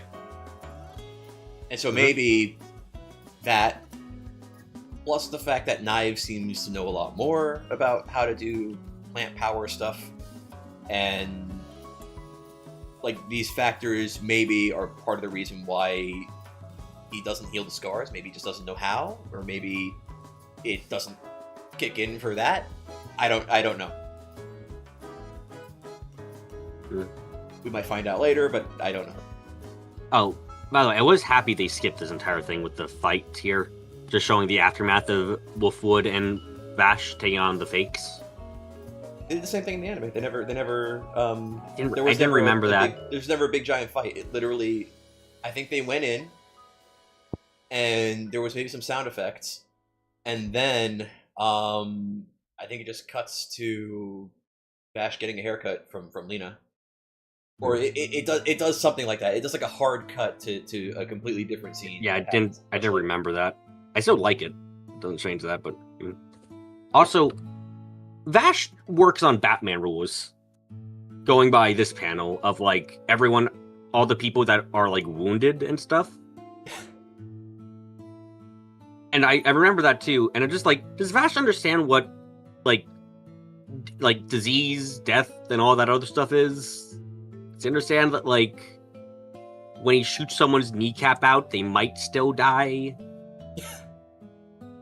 It's like, fine. Vash is such a crack shot, he's gonna miss every major artery. It's fine. He's going to kill... He has killed at least a couple people, and he didn't know about it because they died like a fucking week later from complications. From sepsis. Yeah, it's like, no, on this planet especially, like, he's ended up... Some people have died because of him. He just doesn't fucking know it. Because of course he wouldn't. Like, I don't blame him for that, but it's very funny to think if you tried to explain what like Knives breaks Vash's resolve by saying, Vash, do you know what sepsis is? Just explaining basic, like, health shit, and him realizing, oh fuck, oh shit, how many people did I probably kill because of that? It's funny. I will say, the bits with Wolfwood in the background when they're dealing with the fake Vash, just fucking cracking up over Vash having to deal with this guy calling himself Vash. It gets to me a little bit every time. He's like, say my name. He's like, Vash is Stampede, like Wolfwood's just in the background, like dying. This fucking edgelord. Yeah. What? Sorry, go ahead. No, go. You say yours first, because... That's Knives, right? Yes. Okay, good. I was just double checking. What the fuck, Knives? Why? You look so stupid. We saw that he was in good shape, and he looked fine, and he wasn't, like, fucked up anymore, so I don't know why he started wearing the gimp suit that covers his whole body. I was gonna say, it's a BDSM suit. I don't understand either. With like, the knives and spikes pointing out of it? Yeah, it's like, what the fuck, my man? It's... You don't look intimidating, you look like you need some help. If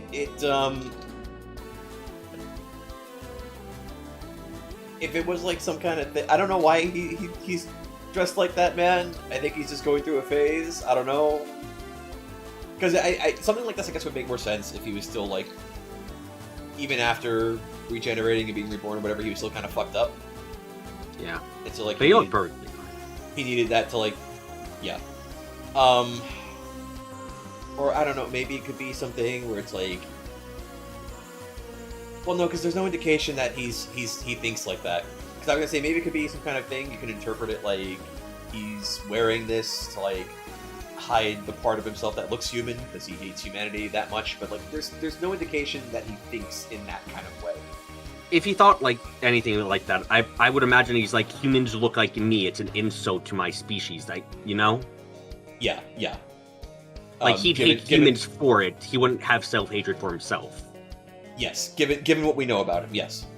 Because he's like that in his own head about it. Like he's that full of himself about it. Yeah. So, I don't know, man. I don't know why he wears the gimp suit. but here he is. I don't know if it's meant to... You know what I think could be a possible explanation? What? Is maybe... Well, no, because I think if you know enough and after enough context clues, you figure it out.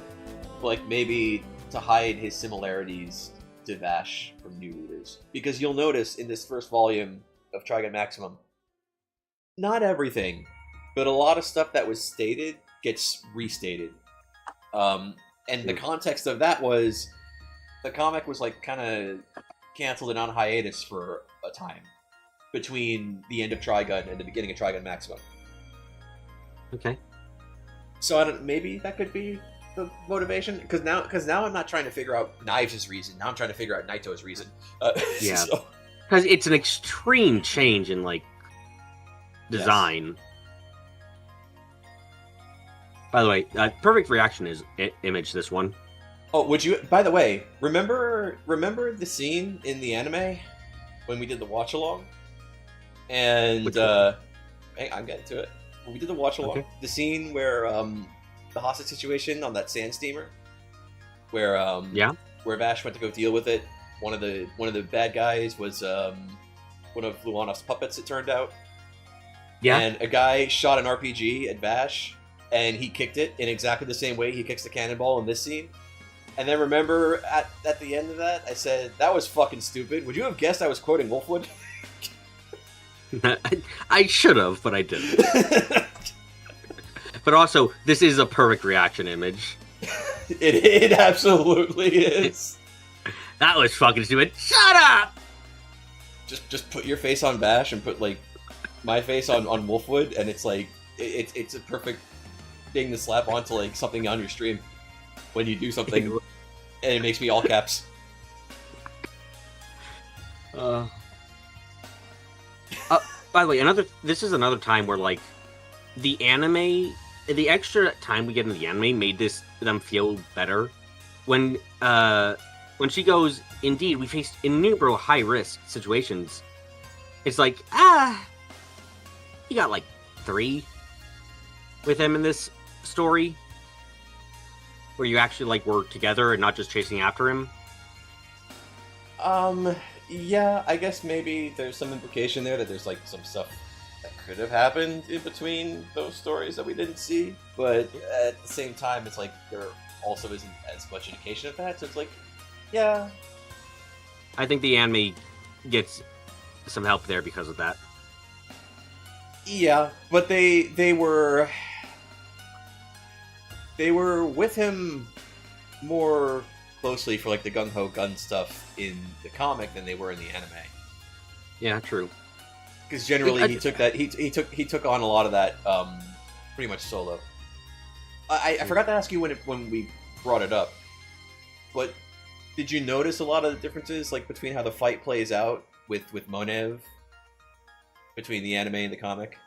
That's the gargoyle or the Gorgon lady, right? No, Monev. With Dominique, it pretty much plays out exactly the same, except instead of running away, she kills herself. Yeah.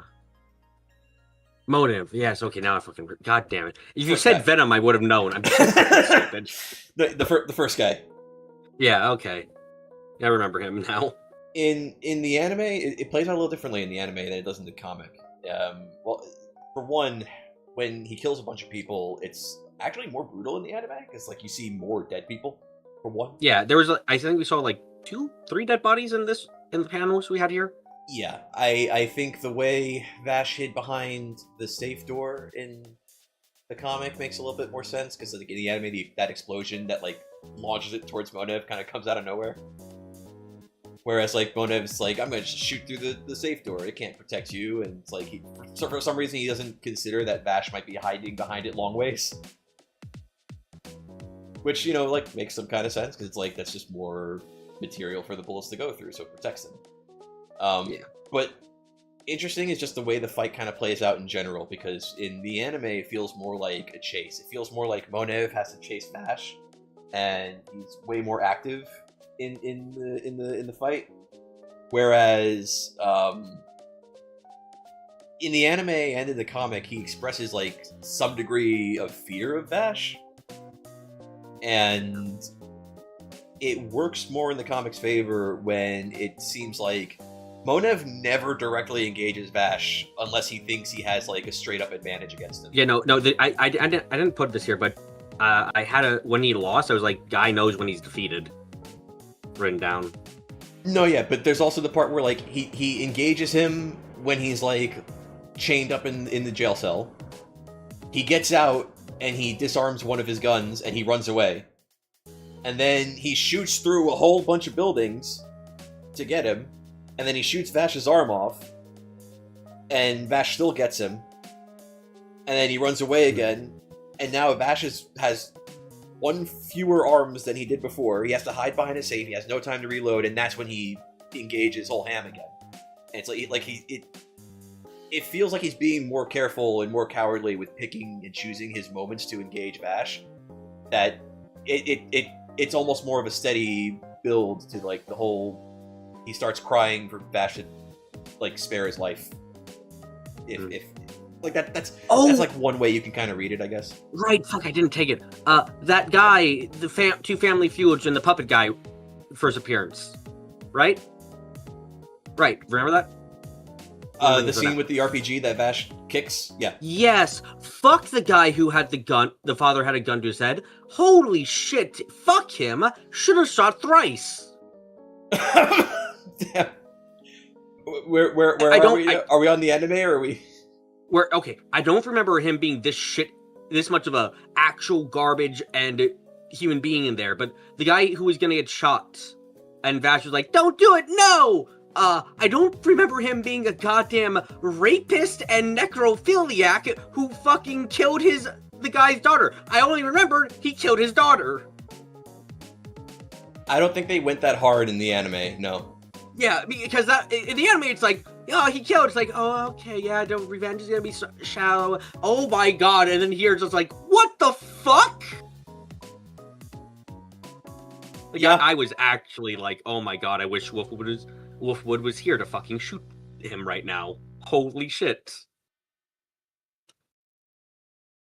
Like I was not expecting something that vile, you know. Sorry, I had to get that out there. It's like, that's a time where I'd be like, Vash, I'm sorry, you're so in the wrong, my man. Like, there's wrong, and then there's this.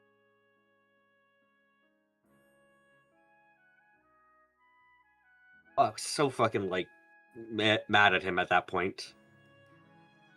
Vash or the kid? By the way, Hitman guy, was he in the anime? I don't remember. What was his name again? Was it Keel or something? I don't remember. I think so. Off the top of my head. Yeah, he's working for Bernard Daly. He's there. He's going to do the same job Meryl would have done, but he has a different idea of how to do it. No, he was not in the anime. Okay, I thought so. I was so confused because, like, hold on, who the fuck are you? Huh? Yeah, no, seeing absolutely not. Very much a villain of the week guy, which I was a little bit confused to see. I mean, well, that's not. Well, okay. In the middle of what we're in, it's very villain of the week, where I'm not really sure what he's here for, other than for Marrow to be like, oh, Vash is a good guy, yeah. Vash is a good guy. And like, sorry, Marrow want to be like, man, I love Vash.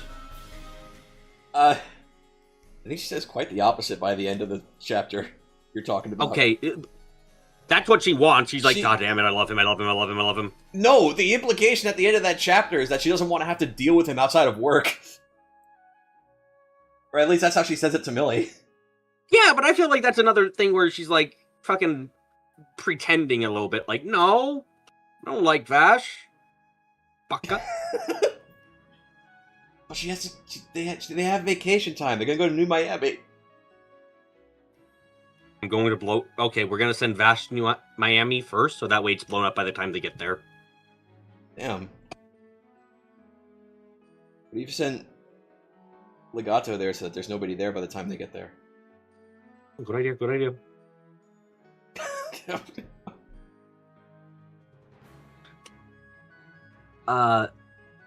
Right. I love seeing main character training like this, by the way.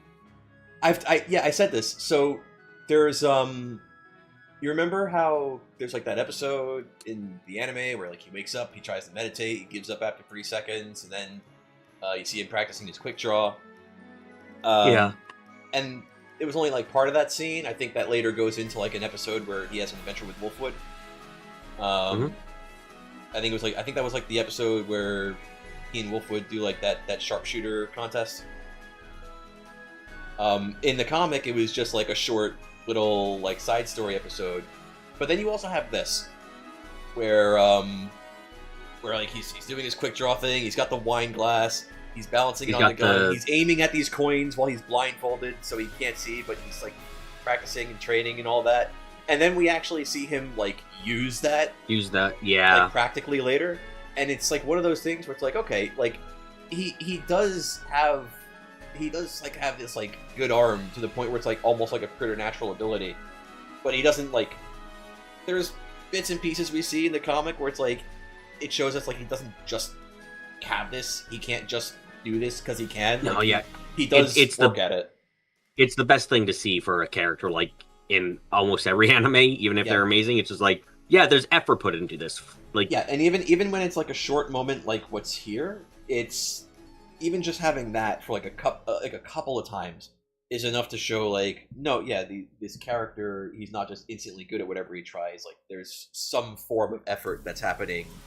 I think what helps there too a lot is Vash's age. If Vash was like fucking, let's say 15 and he was still as skilled as he was and we saw this routine, it'd be a lot harder to buy, you know? Yeah.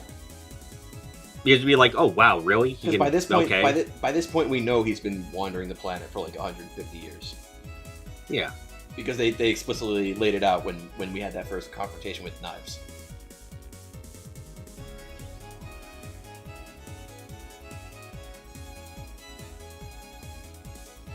So I like the moments like that too. It lends more, I guess.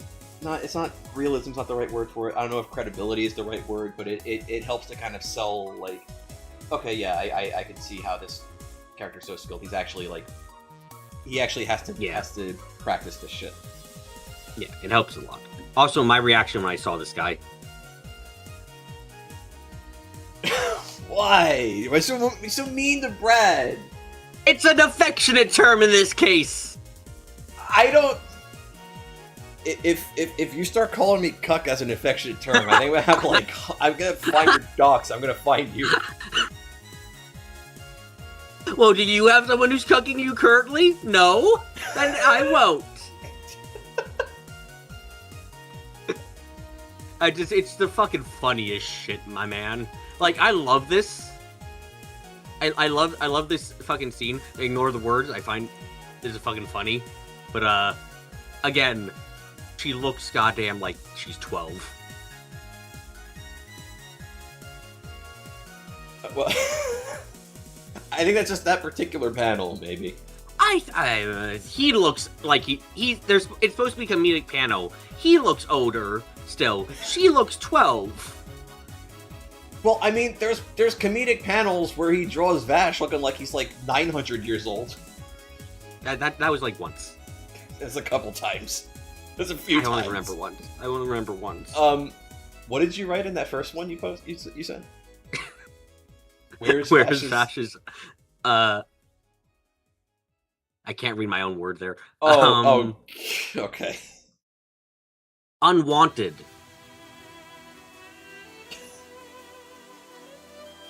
Yeah, that's what I said. Yeah, it took a minute to parse. Yeah, this is what happens when you type with a mouse. Or not type with a mouse. You can call it typing with a mouse, yeah. Anyway, by the way, I understand your meme now about fucking Vash and Kevin. I very much understand it now. Holy shit. Why did it take you until that panel to realize? Because that's the panel where like, you can't see any bullet holes, you can't see his gun, you can't see anything like that. You just have him in the suits, and then you have his fucking hair now there too, and he's in the serious mode. So it's like everything lines up, and we're like, oh my god, it's just fucking Kevin from Trails. Holy shit. Yeah, like okay, hang on. Let me go back. I have to show it. Hopefully you don't get muted when I do. Like I didn't mean to play that meme. Whoops. But no, yeah, like what did what did Kondo mean by this? It's I almost can call it like a fucking ripoff. Like, I think what gets it even more is because of the black and white of the manga, there's no difference. There's at least you can look at what you put up there and be like, oh, well, you know, they got different hair colors, clothes are different colors. They're totally different. Well, with the manga, you're just like, no, fuck off. They're the exact same. I'm quite sure Kondo could have gotten fucking sued for this. Like, that's how close the image is. Trigun does predate Trails in the Sky by a fair bit. Yeah. Although, I don't know, because then, by that logic, I mean, can Type Moon also get sued for making Gilgamesh look a little too much like Knives? I heard Moon, and I was like, Project Moon doesn't have a character named Gilgamesh. A Type Moon. I almost accidentally said Project Moon. Yeah, sure, sue them too. Take control of your life. Own everything. Be the Trigun. Okay. There is no Trigun, by the way. What do you mean? There's no tri-barrel gun in the show. Oh, well, but 3 guns. But no. If you're gonna say something's a tri-gun, it's no. You don't. You'd say it's a 3. You wouldn't call 3 guns laying next to each other tri-gun. That's a singular gun. You would, if you're not a native English speaker. Okay, fine. I'm surprised you accepted that one that easy. I'm only accepting it because it's like, it's bullshit, but also, I speak not very well English, so okay. Right, I got my timeline confused. Yeah, this is the panel where I'm like, yeah, kill him. Because holy shit, this was such a bad revelation.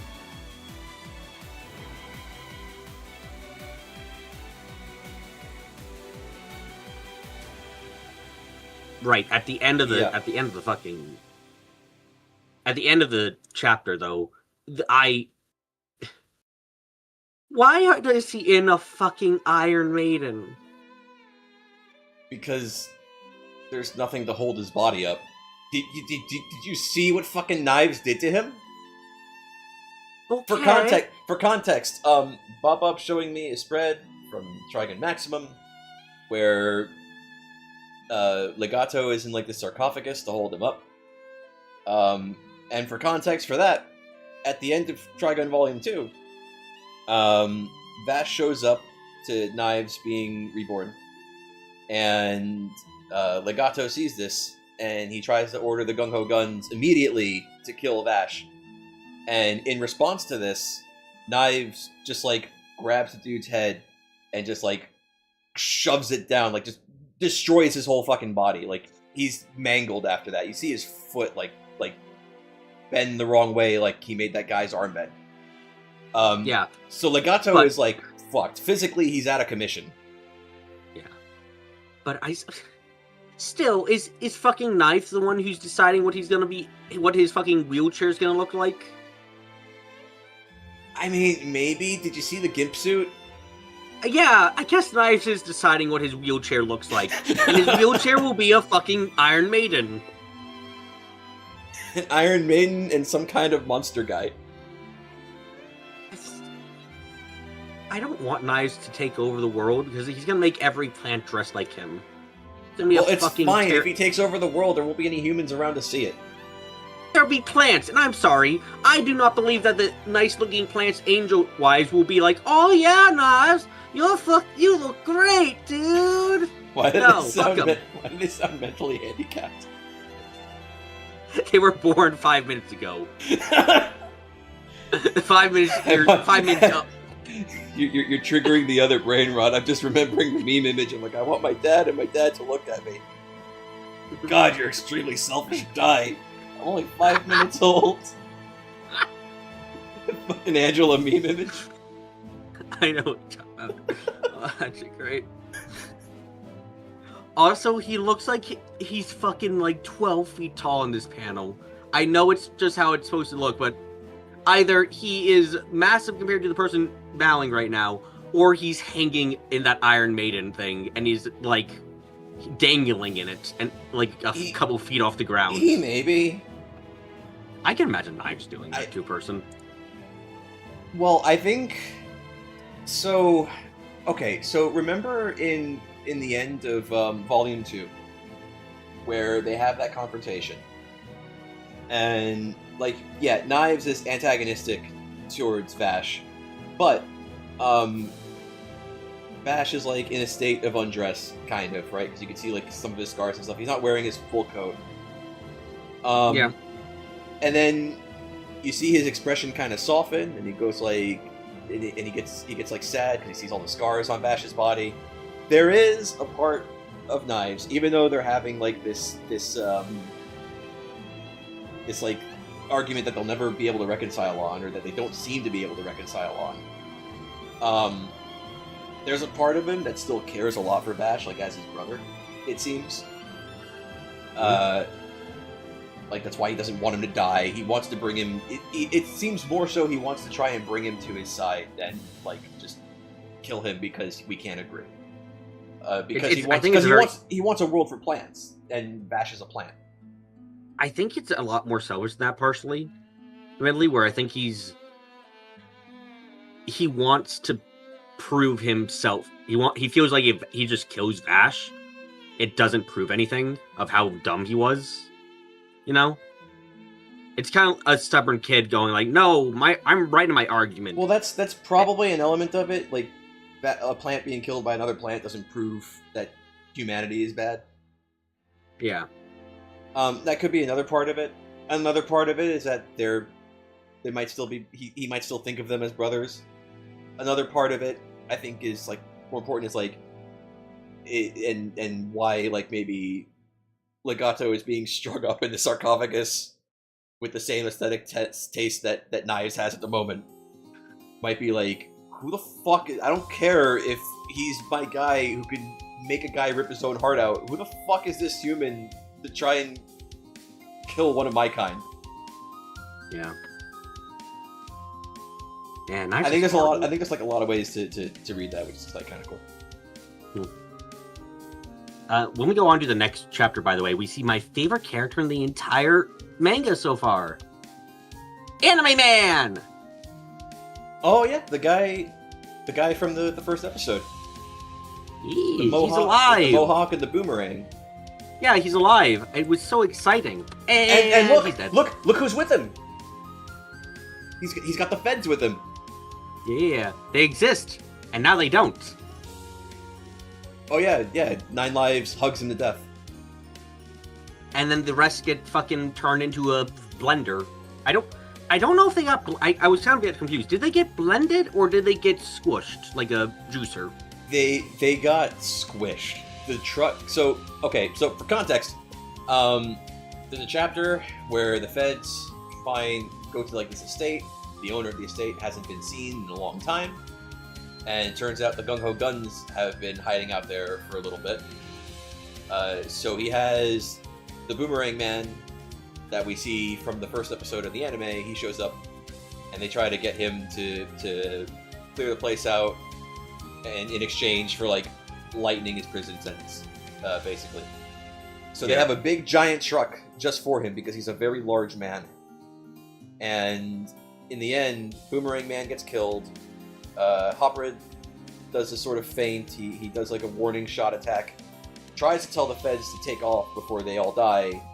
Immediately after that, Legato comes and just forces them to all shove themselves into this tiny truck that the big man was in. And there are way too many of them to fit comfortably in there, so they just end up getting like super compressed in the thing. It's like a really fucking brutal scene. Yeah, it was just like I wasn't sure when I was looking at it. Like I know they're getting horribly killed. I just can't tell how. No, yeah, they're not getting blended. They're just getting like fucking squeezed like orange juice. Yeah.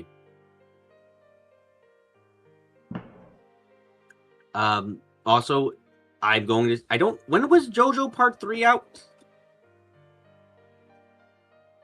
I want to say...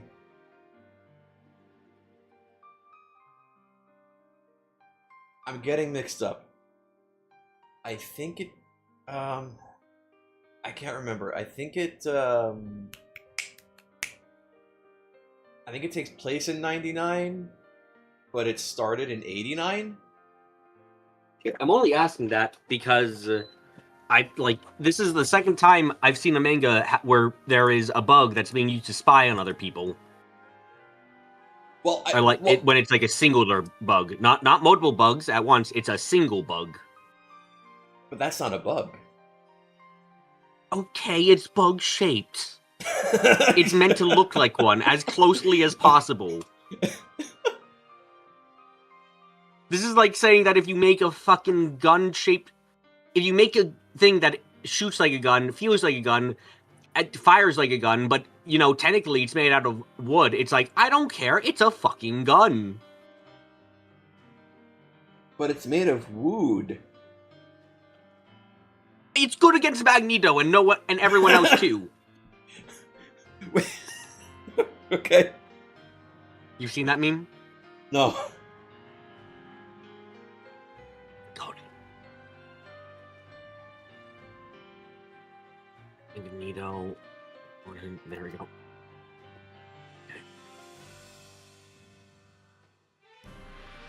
Okay, copy image and then just... Okay. This is an old-ass fucking cartoon where Magneto is fighting the Fantastic Four for I don't know what fucking reason. Uh-huh. And Reed Richards points a gun at him. He's like, this gun's unaffected by you, Magneto. He's like, I am the master of magnets. I can destroy your gun like nothing. Tries using it. What? My powers, they're gone. And he's like, and then the police come, take him away, and Reed, before Magneto's actually gone, is like, ha, yeah, I lied. It's a wooden gun. It's like, it's just a fucking wooden carving, essentially. It doesn't even fire. Yeah. Funny well, as shit. I guess it can fire, technically. Just have to use it as kindling first. Oh, right. To give more down points to fucking, like, I keep forgetting it. Elgato, there we go. Fuck, why'd you write this note like a zoomer?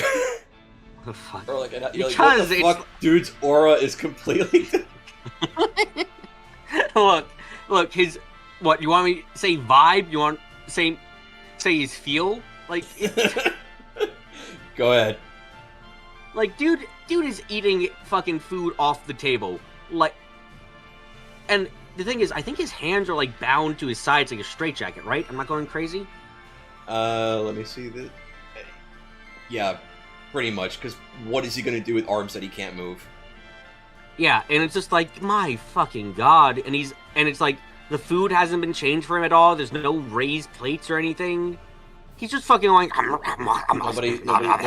Nobody's pre-cut the steak for him. Yeah, it's like, what the fuck? Why? Even though he could just straight up make somebody do that if he wanted to. Let me give you a little bit of fucking proof about that. Yeah, there he goes. yeah, because Mid-Valley starts pissing him off, yeah. Also, yeah, Music Man is a lot less of his backup person in this one. You know? Like, their relationship is... Mid-Valley seemed to be, like... In the anime, he almost sort of seemed like Legato's, like, right hand. Sort of. Because he just happened to be in frame with him a lot. Yeah. And he was also, like, the last guy Bash confronts before dealing with Legato. Yep. So it does kind of feel like there's some sort of connection between the two of them. Yeah. But we don't get a lot of that. And then in the comic, it's just like it's very different. It's not like that at all. Yeah, it's completely different, which is like, that's interesting. Yeah. I like it because it's immediately we also see that the Gung Ho Gunmen are not of united force. They're really not united in the slightest. No, yeah, they all have like a different kind of they all have different reasons for being part of Knives' team. They all have different attitudes in regards to being part of that team. Yeah, they're not like it's interesting to see. Yeah. I kind of like it a lot. Yeah, also, it's one of those things we didn't quite get in the anime that would have been cool, but they didn't have enough time. Anyway, this was a very important thing I had to put. How can you be a weeb with no Japan? How can you be a weeb with no Japan? There is no Japan. It's not around. How are you weebing? Earth is gone. The better question is how does Vash know how to say konnichiwa? Konnichiwa. Vash I can actually believe, because he was on a ship where presumably he could be taught things for a time. Yeah, where maybe like Rem could have like taught him about like different cultures and stuff. And yeah, maybe like he could have like looked up that stuff on the computer on his own. There are 2 people on this entire planet who could be a weeb still. It's a dying breed. I guess so, yeah. And I actually... Oh. This is... I'm sorry, this is funny as fuck. Skates. Yeah, his 90s. His sandals are skates, yes. I like it as an... Okay, so I'm going to give a lot of context here about what we're talking about. Go ahead, because, go again, ahead. the different... At this point, there's enough differences from the anime that we have to bring that context about it. Like, yeah, no, definitely. We have to mention it. So, in the first episode, in the anime it was Augusta. In the comic, it's Genora Rock, where the 5th moon incident happens. The episode where Vash is hiding out at Xerix, and Wolfwood finds him, and he tells him about Knives being on the move again. He tells him, like, hey, have you heard of this town? Turns out I've been hearing a rumor. They say that all the townspeople disappeared, completely just disappeared. No sign of any kind of fighting or anything, no struggle, but there was only one word written on a monument in the center of town. It's just a name, just Knives.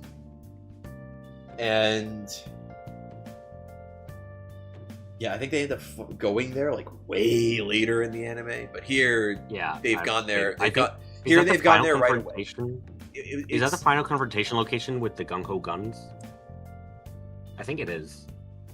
It's just before. No, I think that's where. I'm trying to remember now. I think that's where they had to deal with Kane the Longshot and Chapel the Evergreen. Because that guy was also named Chapel. Too many Chapels. Yeah, too many. I'll stick with Wolf. You gotta give everyone a nice confessional so that way we can have even more Chapels. So yeah, that was like way later in the anime. Yeah, that's right, because that was after Wolfwood killed Zazie, where they finally got to that town. In the anime. Here they go there right away, and then that's where they encounter Raide waiting for them. So that's the bit of context we're missing. That's why we're talking about Raide. And how he has roller skates. Yeah. They're roller skates. Honestly, they're roller skates, but like the wheels are like balls, like the cars in the iRobot Will Smith movie. Yeah, honestly, I kind of like it because I kind of like it in the idea of like, oh wow, you're a swordsman. People have guns. You like in certain levels of technology in a setting, you kind of need a reason for why this is even happening, or even possible to happen. Yeah. Because otherwise, it just comes across as ridiculous shite, where it's like, oh wow, that's a swordsman. You are not weak being a gun normally. No. He's a swordsman in a world full of guns, so he has found a way to become faster than gun. Which is essentially what it is. I mean, yeah, it's like, it's fine in this case because it's at least a little bit grounded, even if it's silly grounding. So I like it, actually. Yeah, but with the gung-ho guns, it's like, they're kind of supposed to be like freak shows. They're kind of supposed to be like, okay, here are like enemies that can actually kind of like sort of keep up with Vash. Like these are like the only people in the setting that are like an actual credible threat to him, or like could actually like do anything to him, at least based on what we've seen so far, right? Like the Nebraska family was like, okay, he can deal with them handily. Neon, it was all about like dealing with his gang and him without killing anybody, because that's just Vash's rule for himself. Yep. The gung-ho guns, they're a little different because they're after him specifically. So it's like it's the nature of the beast is different. Definitely going up against them. To put it one way. Yeah. Also, the dude in this case is like a big difference from the anime, because, and if I remember the anime right, he was trying to like, he was like a kind of a he was a fake weeb samurai, in the okay. Insofar as in like he was dishonorable, he was using dirty tricks to try to win. While here, like he's a lot more honest in his fighting, and also he actually tells Vash what the fuck's going on. Yeah, which is a surprise. Well, part of it is he doesn't want Vash to pass. He's buying time, presumably, right? Because he's saying like, we know where you live. We're headed there, and you're gonna have to deal with me, like it or not, before you're allowed to continue on your path. Yeah. Very, very anime samurai, yes. Oh, by the way, this is one of the best. This is a beautiful fucking fight scene overall. Like, this is just one panel, but oh my god, it's beautiful. Yeah, it's a few panels on 2 pages. It's good. These are the panels with Raide are usually the first ones I think of when I say, like, kind of like look carefully at what's happening, because Naito has a way of like slipping details in there that you might miss the first time. I won't lie. A couple, like, I'm thinking about like Not Venom's fight scene. There was a couple times where I was looking at what I was looking at. I was like, what the fuck am I looking at? Okay. Because a couple of the scenes for me are a bit too busy. Yeah. That's fair. The fight with Raito is because I think this is partially because we have one person with a gun. So it's a lot. Yeah, there's not as much like smoke and gunfire and onomatopoeia for bang bang bang bang. Yeah, so like it's a lot easier for me to actually keep track of, which makes me appreciate everything a lot more. It's not like I think the other ones are bad. It's just that with all the details and what's happening, it's a little harder. It gets a little harder to parse. Yeah. Something I'm not sure if you noticed. It's easier to see in Trigun than Trigun Maximum because there's more happening in Trigun Maximum at a time. But you notice like whenever you're counting out like impact, whenever you're counting out like the onomatopoeias, like the comic tells you like how many shots Vash fires in like a particular sequence, and like the visuals match it. I think that's like that's pretty basic in terms of like details you have to get right for something like this, but it's nice to see regardless. Yeah.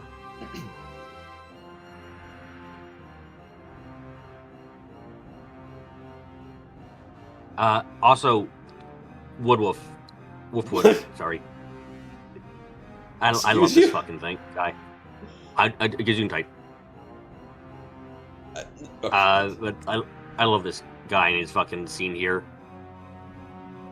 Oh, he's like, fuck it. Okay, yeah. He's basically going, okay, you're Batman, I'll be the Joker. How about you kill me so you can't go back?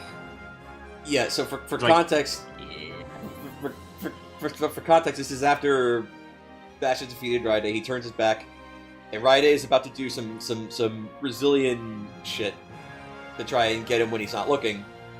Because you remember he has a trigger on his sword hilt, so he got some Jetstream Sam memes going on, but he didn't have a chance to use them. Like Wolfwood kills him before he gets the opportunity. And immediately after they fight about that, and Wolfwood is like, okay, if what I did is so wrong, then just fucking shoot me. And then he says the lines that he says in the panel you screen capped. Yeah. Are you beginning to understand like why I like this man a lot? Yeah. At least partially. Yeah, no, like he was good in the anime. Really fucking cool. He was good in the anime. He's better here even. I like him in the anime. I like him more in the comic because there's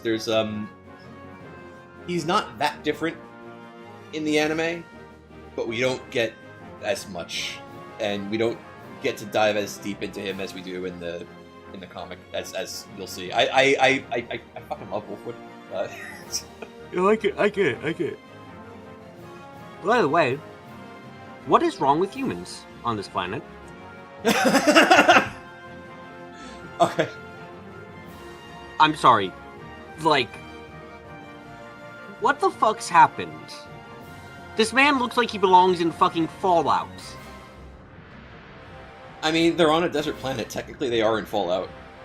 You know what I mean. If you can't see it, but this motherfucker has teeth the size of his head, and his one eye like permanently closed, one eye that's gigantic and open, with like well, no, he's got some weird kind of cybernetic jaw and dental work. He's got some. He does. There is no cybernetics other than his hand. He just like it's not metal. He has a flamethrower for a hand, and then everything else is au natural, which is very concerning. Okay. What is wrong with humans on this planet? Are you saying maybe Knives is right? Is that what you're trying to tell me right now? On this planet, maybe. On this specific planet. Heard it here, folks. You heard it here first. BB said Knives did nothing wrong. Knives did a lot wrong. Humanity just has accidentally became fucking freaks. Somehow. And they shouldn't be on this planet if Knives didn't fuck up. So it's still Knives' fault. Fair enough.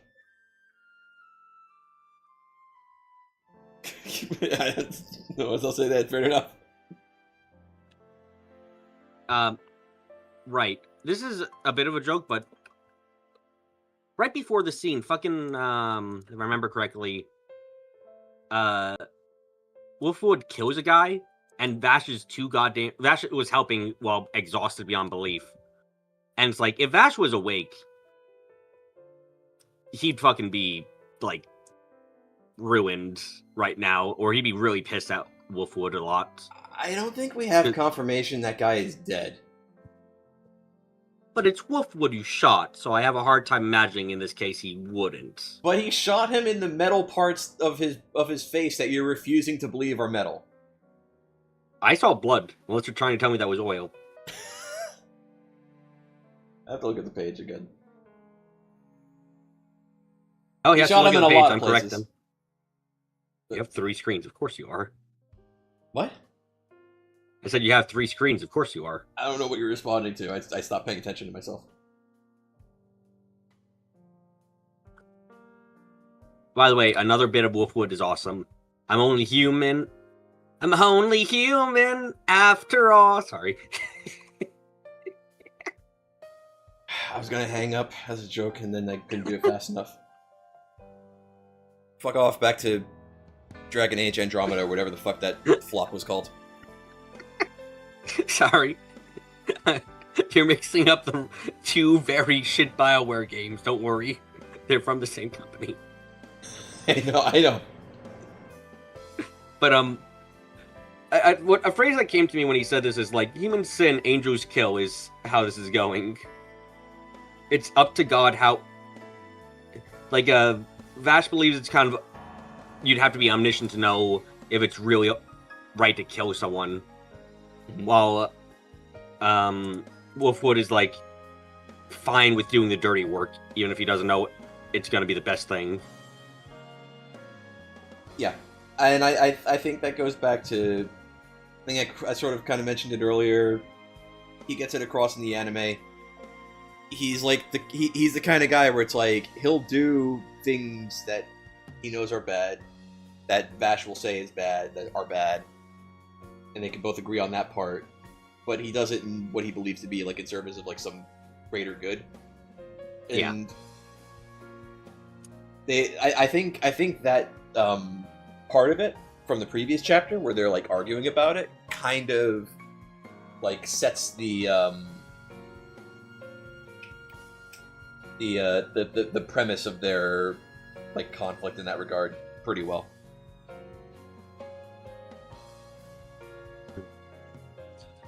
By the way, when Vash comes across the insides of the gravity plant or whatever, the sanctuary, his home, very beautiful art. I love it. So gorgeous. And I like how different it is to everything we've seen because of the location. Not just, and then it's not just. I'm sorry, not just that part where the doors open, but like even the establishing shot leading up to it. First you have like this house on the cliff with this like cable car that's taking them somewhere, and that's like also a really nice landscape shot. Then you have another big landscape shot that's like an establishing shot of like the colony ship itself. And then you have this, like, after that, and it's just, like, bam, bam, bam, like, these like, nice,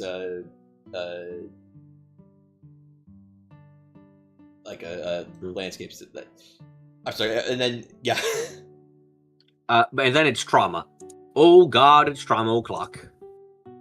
Yeah, I'm reminded of that one scene that was, like, really fucking terribly traumatic in Trail's second chapter. You know? Where Stell sees Joshua, the doll Joshua, just break apart. Oh, yeah, in her dream. Yeah. Use a circle tool for her glasses. Fucking sue me.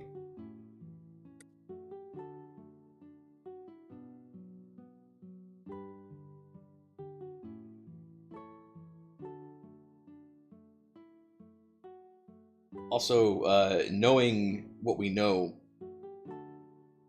because he reveals it immediately after that, those aren't just puppets. Those people are just straight up dead. They were actual people who are just dead. Yeah, no, he's fucking terrible. And this is the last one I have. This is like...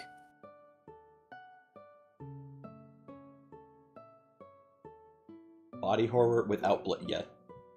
Yeah, no, very good. Very good. And this is where things like have really changed up. Because it was a massacre, from I recall, on the... in the anime. But if I remember correctly, I think it was just... he didn't turn people into dolls. He had, He wasn't just kind of killed them. He killed them with his puppets, but he wasn't killing people to make the puppets in the anime, if I remember right.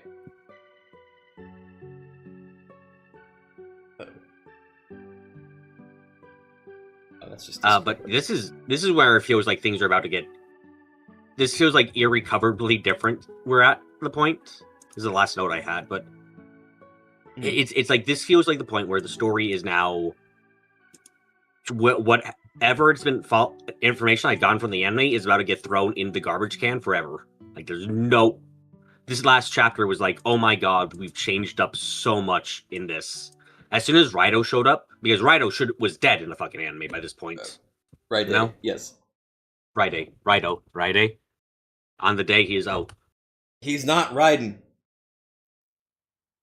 Raiden, what are you doing? I need to play Metal Gear Revengeance. I need to own Metal Gear Revengeance. Bash, I managed to avoid drowning. Colonel, I managed to avoid drowning. That's a Raiden line. Okay. I need to play all Metal Gear. MGS too. I need to play the entirety of Metal Gear, it seems. Oh well. I do too. So okay, Man, so, that's probably one of the most like bought games of the Metal Gear series. Is the one that has like the least to do with everything else at this point, and it's damn good too, which is the kind of yeah. sad thing. So you said you had no more notes? No, no more notes. I'm just like, Okay. Any I'm other very interested. any other thoughts? I think that because that I think there's still that's not the last chapter, right? That's like I think there's one more after that. Did I miss one? Hold on a second. Unless I'm mistaken. Max volume. Trigun, Trimax, Ultimate. There we go. Chapter 7.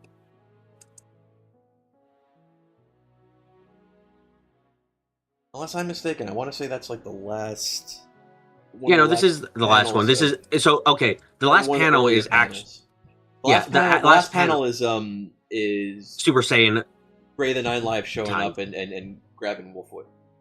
Yeah, it's him finally going, I'm gonna become fucking. It's a Super Saiyan aura type shit happening with him. With Vash, yeah. Yeah. Which I guess isn't like totally out of nowhere because we got that with Monev too. Honestly, I just kind of assumed that it was him like losing control of his energy essentially and going into overdrive for a second.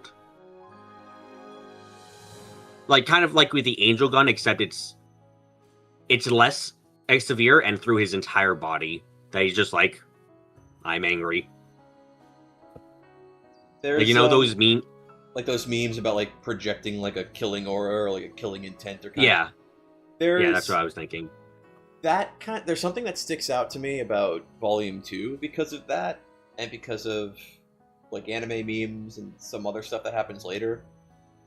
But this part in particular, because you remember when Vash is on the bus and he's before they meet Wolfwood, and he's thinking about Legato, and he's remembering like after he made that threat, because he goes like from now on this game is mine, I'm going to be hunting you.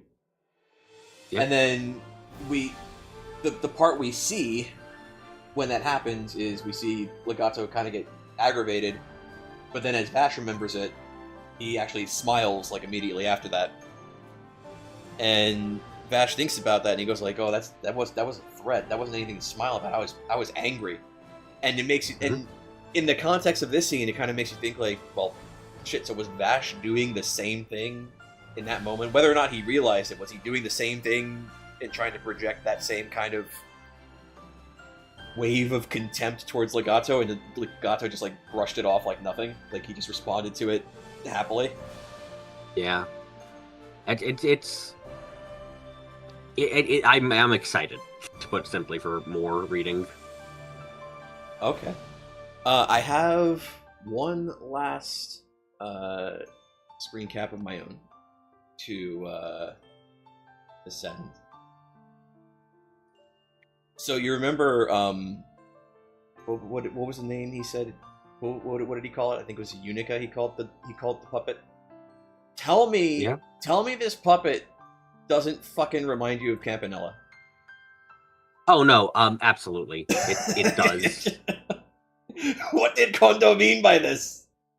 What we're learning is that Kondo will end the series off with Rin facing off against his evil twin brother.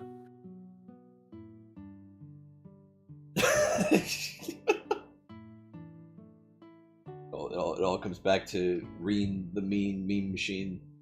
Yes, because we're not allowed to leave him be. Yeah.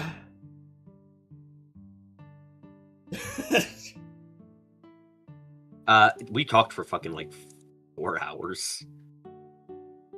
Shit, I didn't know if that was going to be long enough, honestly, because it seemed like we were going to go for a bit, and then we kind of started picking up speed at some point. Yeah, I mean, I have my fucking stream in an hour. 1 hour? Oh no, yeah, right, because it's almost 8. Yeah, no, that's hilarious to me. I'm happy to have talked for this long. It was great fun. No, yeah, I thought you might get a kick out of it because I remember you were saying like, "Oh, I can't. unless, and I thought like, oh shit. So what if I like have you do it this way, and then maybe that might make it more enjoyable for you. It's twofold. I told you this privately, but I didn't bring it up on stream. It's twofold. It's partly a way to get you to read the comic, I guess, in a format that you'll enjoy more. But also, it's my sneaky way of getting to talk about Trigun more. But also, if we ever do a watch along of Stampede, I don't know if we will or when, if we do. But if we ever do, I would say Trigun Maximum are probably required reading. Why did I put the eyebrows on the same fucking layer? Okay.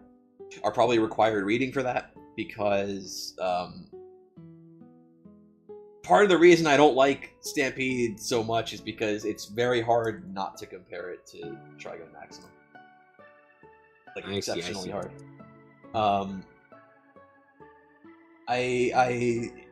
Were you gonna do boards as we move forward? I think at this point I'm going to, because there's actual, like, the thing with these first 4 was that there wasn't really much to wonder about per se. Because I brought up a couple things. Pretty much mirrors what we've already seen from the anime. Yeah, like the biggest thing that came up were, I think, Daddy Who and I Was a Blank Ticket are like the 2 biggest things that we got out of this. But we're about to go into like major differences, so a lot more to think about. Yeah, I'm confused. Daddy Who? What? I'm a little lost. Myro, Ariel. Oh, Meryl. Meryl. There we go. You said Flinger? Flinger. I was like, she uses the gun, the small gun. Derringer. There we go.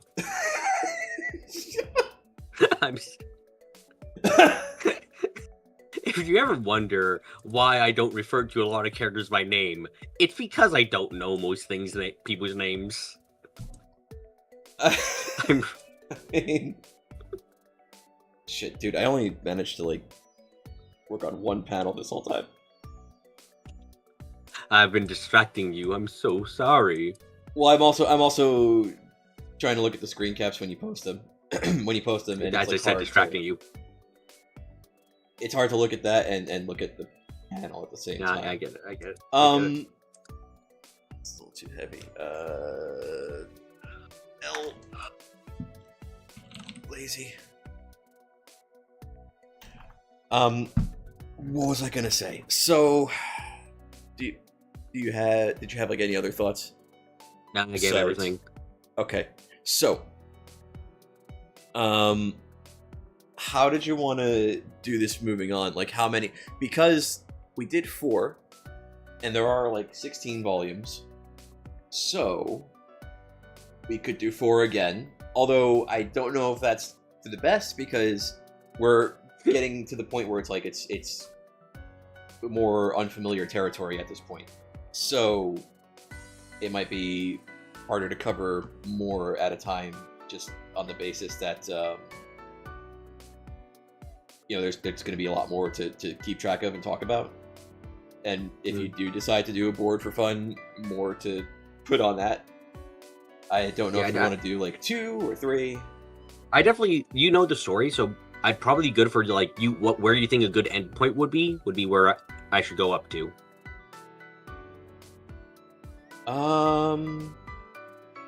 Off the top, it's hard for me to decide that. I would go, so like, you remember how I said like volume 5 starts in the middle of like a thing that's already happening? It kind of like picks up from where volume 4 leaves off. Yeah. So I want to avoid stuff like that. We kind of didn't avoid it this time because the part we left off on is pretty much like the beginning of a conflict and not the end of one. Yeah, but it works well in this case because it's the end of the commonality of the anime. Yes, that's precisely why I did it that way. And I didn't want to add another volume because that was going to be a lot more to have to go through in however much time we had to go through it. So, Okay, so I'm thinking we could do 3, but then if it's going to be based on where good stopping points would be, I'd have to think more carefully. Okay. Because I know volume 10 would be like a good stopping point for sure. A couple of other points that are better stopping points. You can take some time to think about it. I just want to. Well, the thing is, when I do think about it and when I come up with something, I would want to mention it on stream. So I don't know if it matters to anybody. Well, nobody's watching it now because I think it's like Easter Sunday. I knew this was going to be a bad day in terms of like viewership, but Yeah, they're a loser. That's fine. damn, I'm going to tell him you said that. They can play bad. It'll be fine. But yeah, I think it's like beneficial to maybe say like, okay, these are the volumes we're reading for the next one. Yeah. But yeah, if the part of the reason I wanted to do this was also because we ever do that watch along for Snippy, it's like, yeah, it's better to have this context. Yeah, so now I'll have to think about it, and then I guess you'll mention it on your stream or something. Mm-hmm. Okay, so you have your own stream in an hour, so I guess from this point, you have your own stream in an hour, and I have other artwork that I have to do, assignment-related stuff that's not post-fantasy. So I'm gonna leave this up to you. You want to talk post-fantasy while I finish this Miko panel, or do you want to call it and get ready for your next stream because you did I'm gonna 3 streams call it today? and get ready for my next stream. All right. Yeah, sorry, Scott. I might finish doing her hair off stream, but after that I'm gonna. Well, actually, I might just finish this panel off stream. But Okay. I guess we'll call it there. I don't know if I'm gonna play us out. I might just say let's end the thing. But anyway, Yeah. Thanks. that's it this for was now. fun. Oh yeah, no problem. I mean, thanks for coming on. I like talking about Trigun, and I'm glad. I'm glad you seem to be liking the comic about as much as you were enjoying the anime, if not a little bit more so. It seems like. It's doing good stuff. No, it's like I kept saying. It's basically the anime, but like there's more meat on those bones. Yep. For lack of better phraseology. Anyway, you need to take another 40-minute nap before your next stream, and I got Yeah. a lot of. I don't even know if I'm going to be able to watch the Penis Blade streams. I got a lot of work to do. It's all due tomorrow, and like I'm still not even like halfway done with that fucking project. I hope it all goes so well that you're surprised at everything that happens. I'm probably gonna have to take a caffeine pill and just do an all-nighter. I know that pain. Anyway, Anyway. let me put us on the ending screen just so we could say like, yeah, that's it. Anyway, yeah, that's it. Thanks for watching. Anything you want to say before?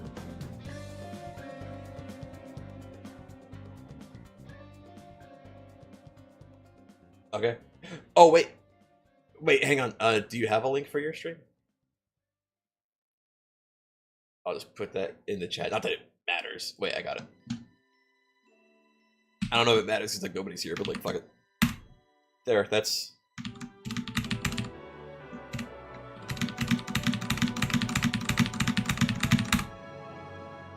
There we go. I just spammed it in the chat, so hopefully that's not wrong. Part 12. Okay. All right. Thanks for coming on and talking about my brain rot, and I guess watching me draw your brain rot. All right. Right. Thanks. And that's it. He's gone. Thanks for watching. Stop by for chatting. See you all next time. Unless I don't. Next time I see you, I don't know. I don't know if it's gonna be another one of these or if it's gonna be what's it called? A variety night, a regular video game stream, more art stream. I don't know. That's it for now. Bye.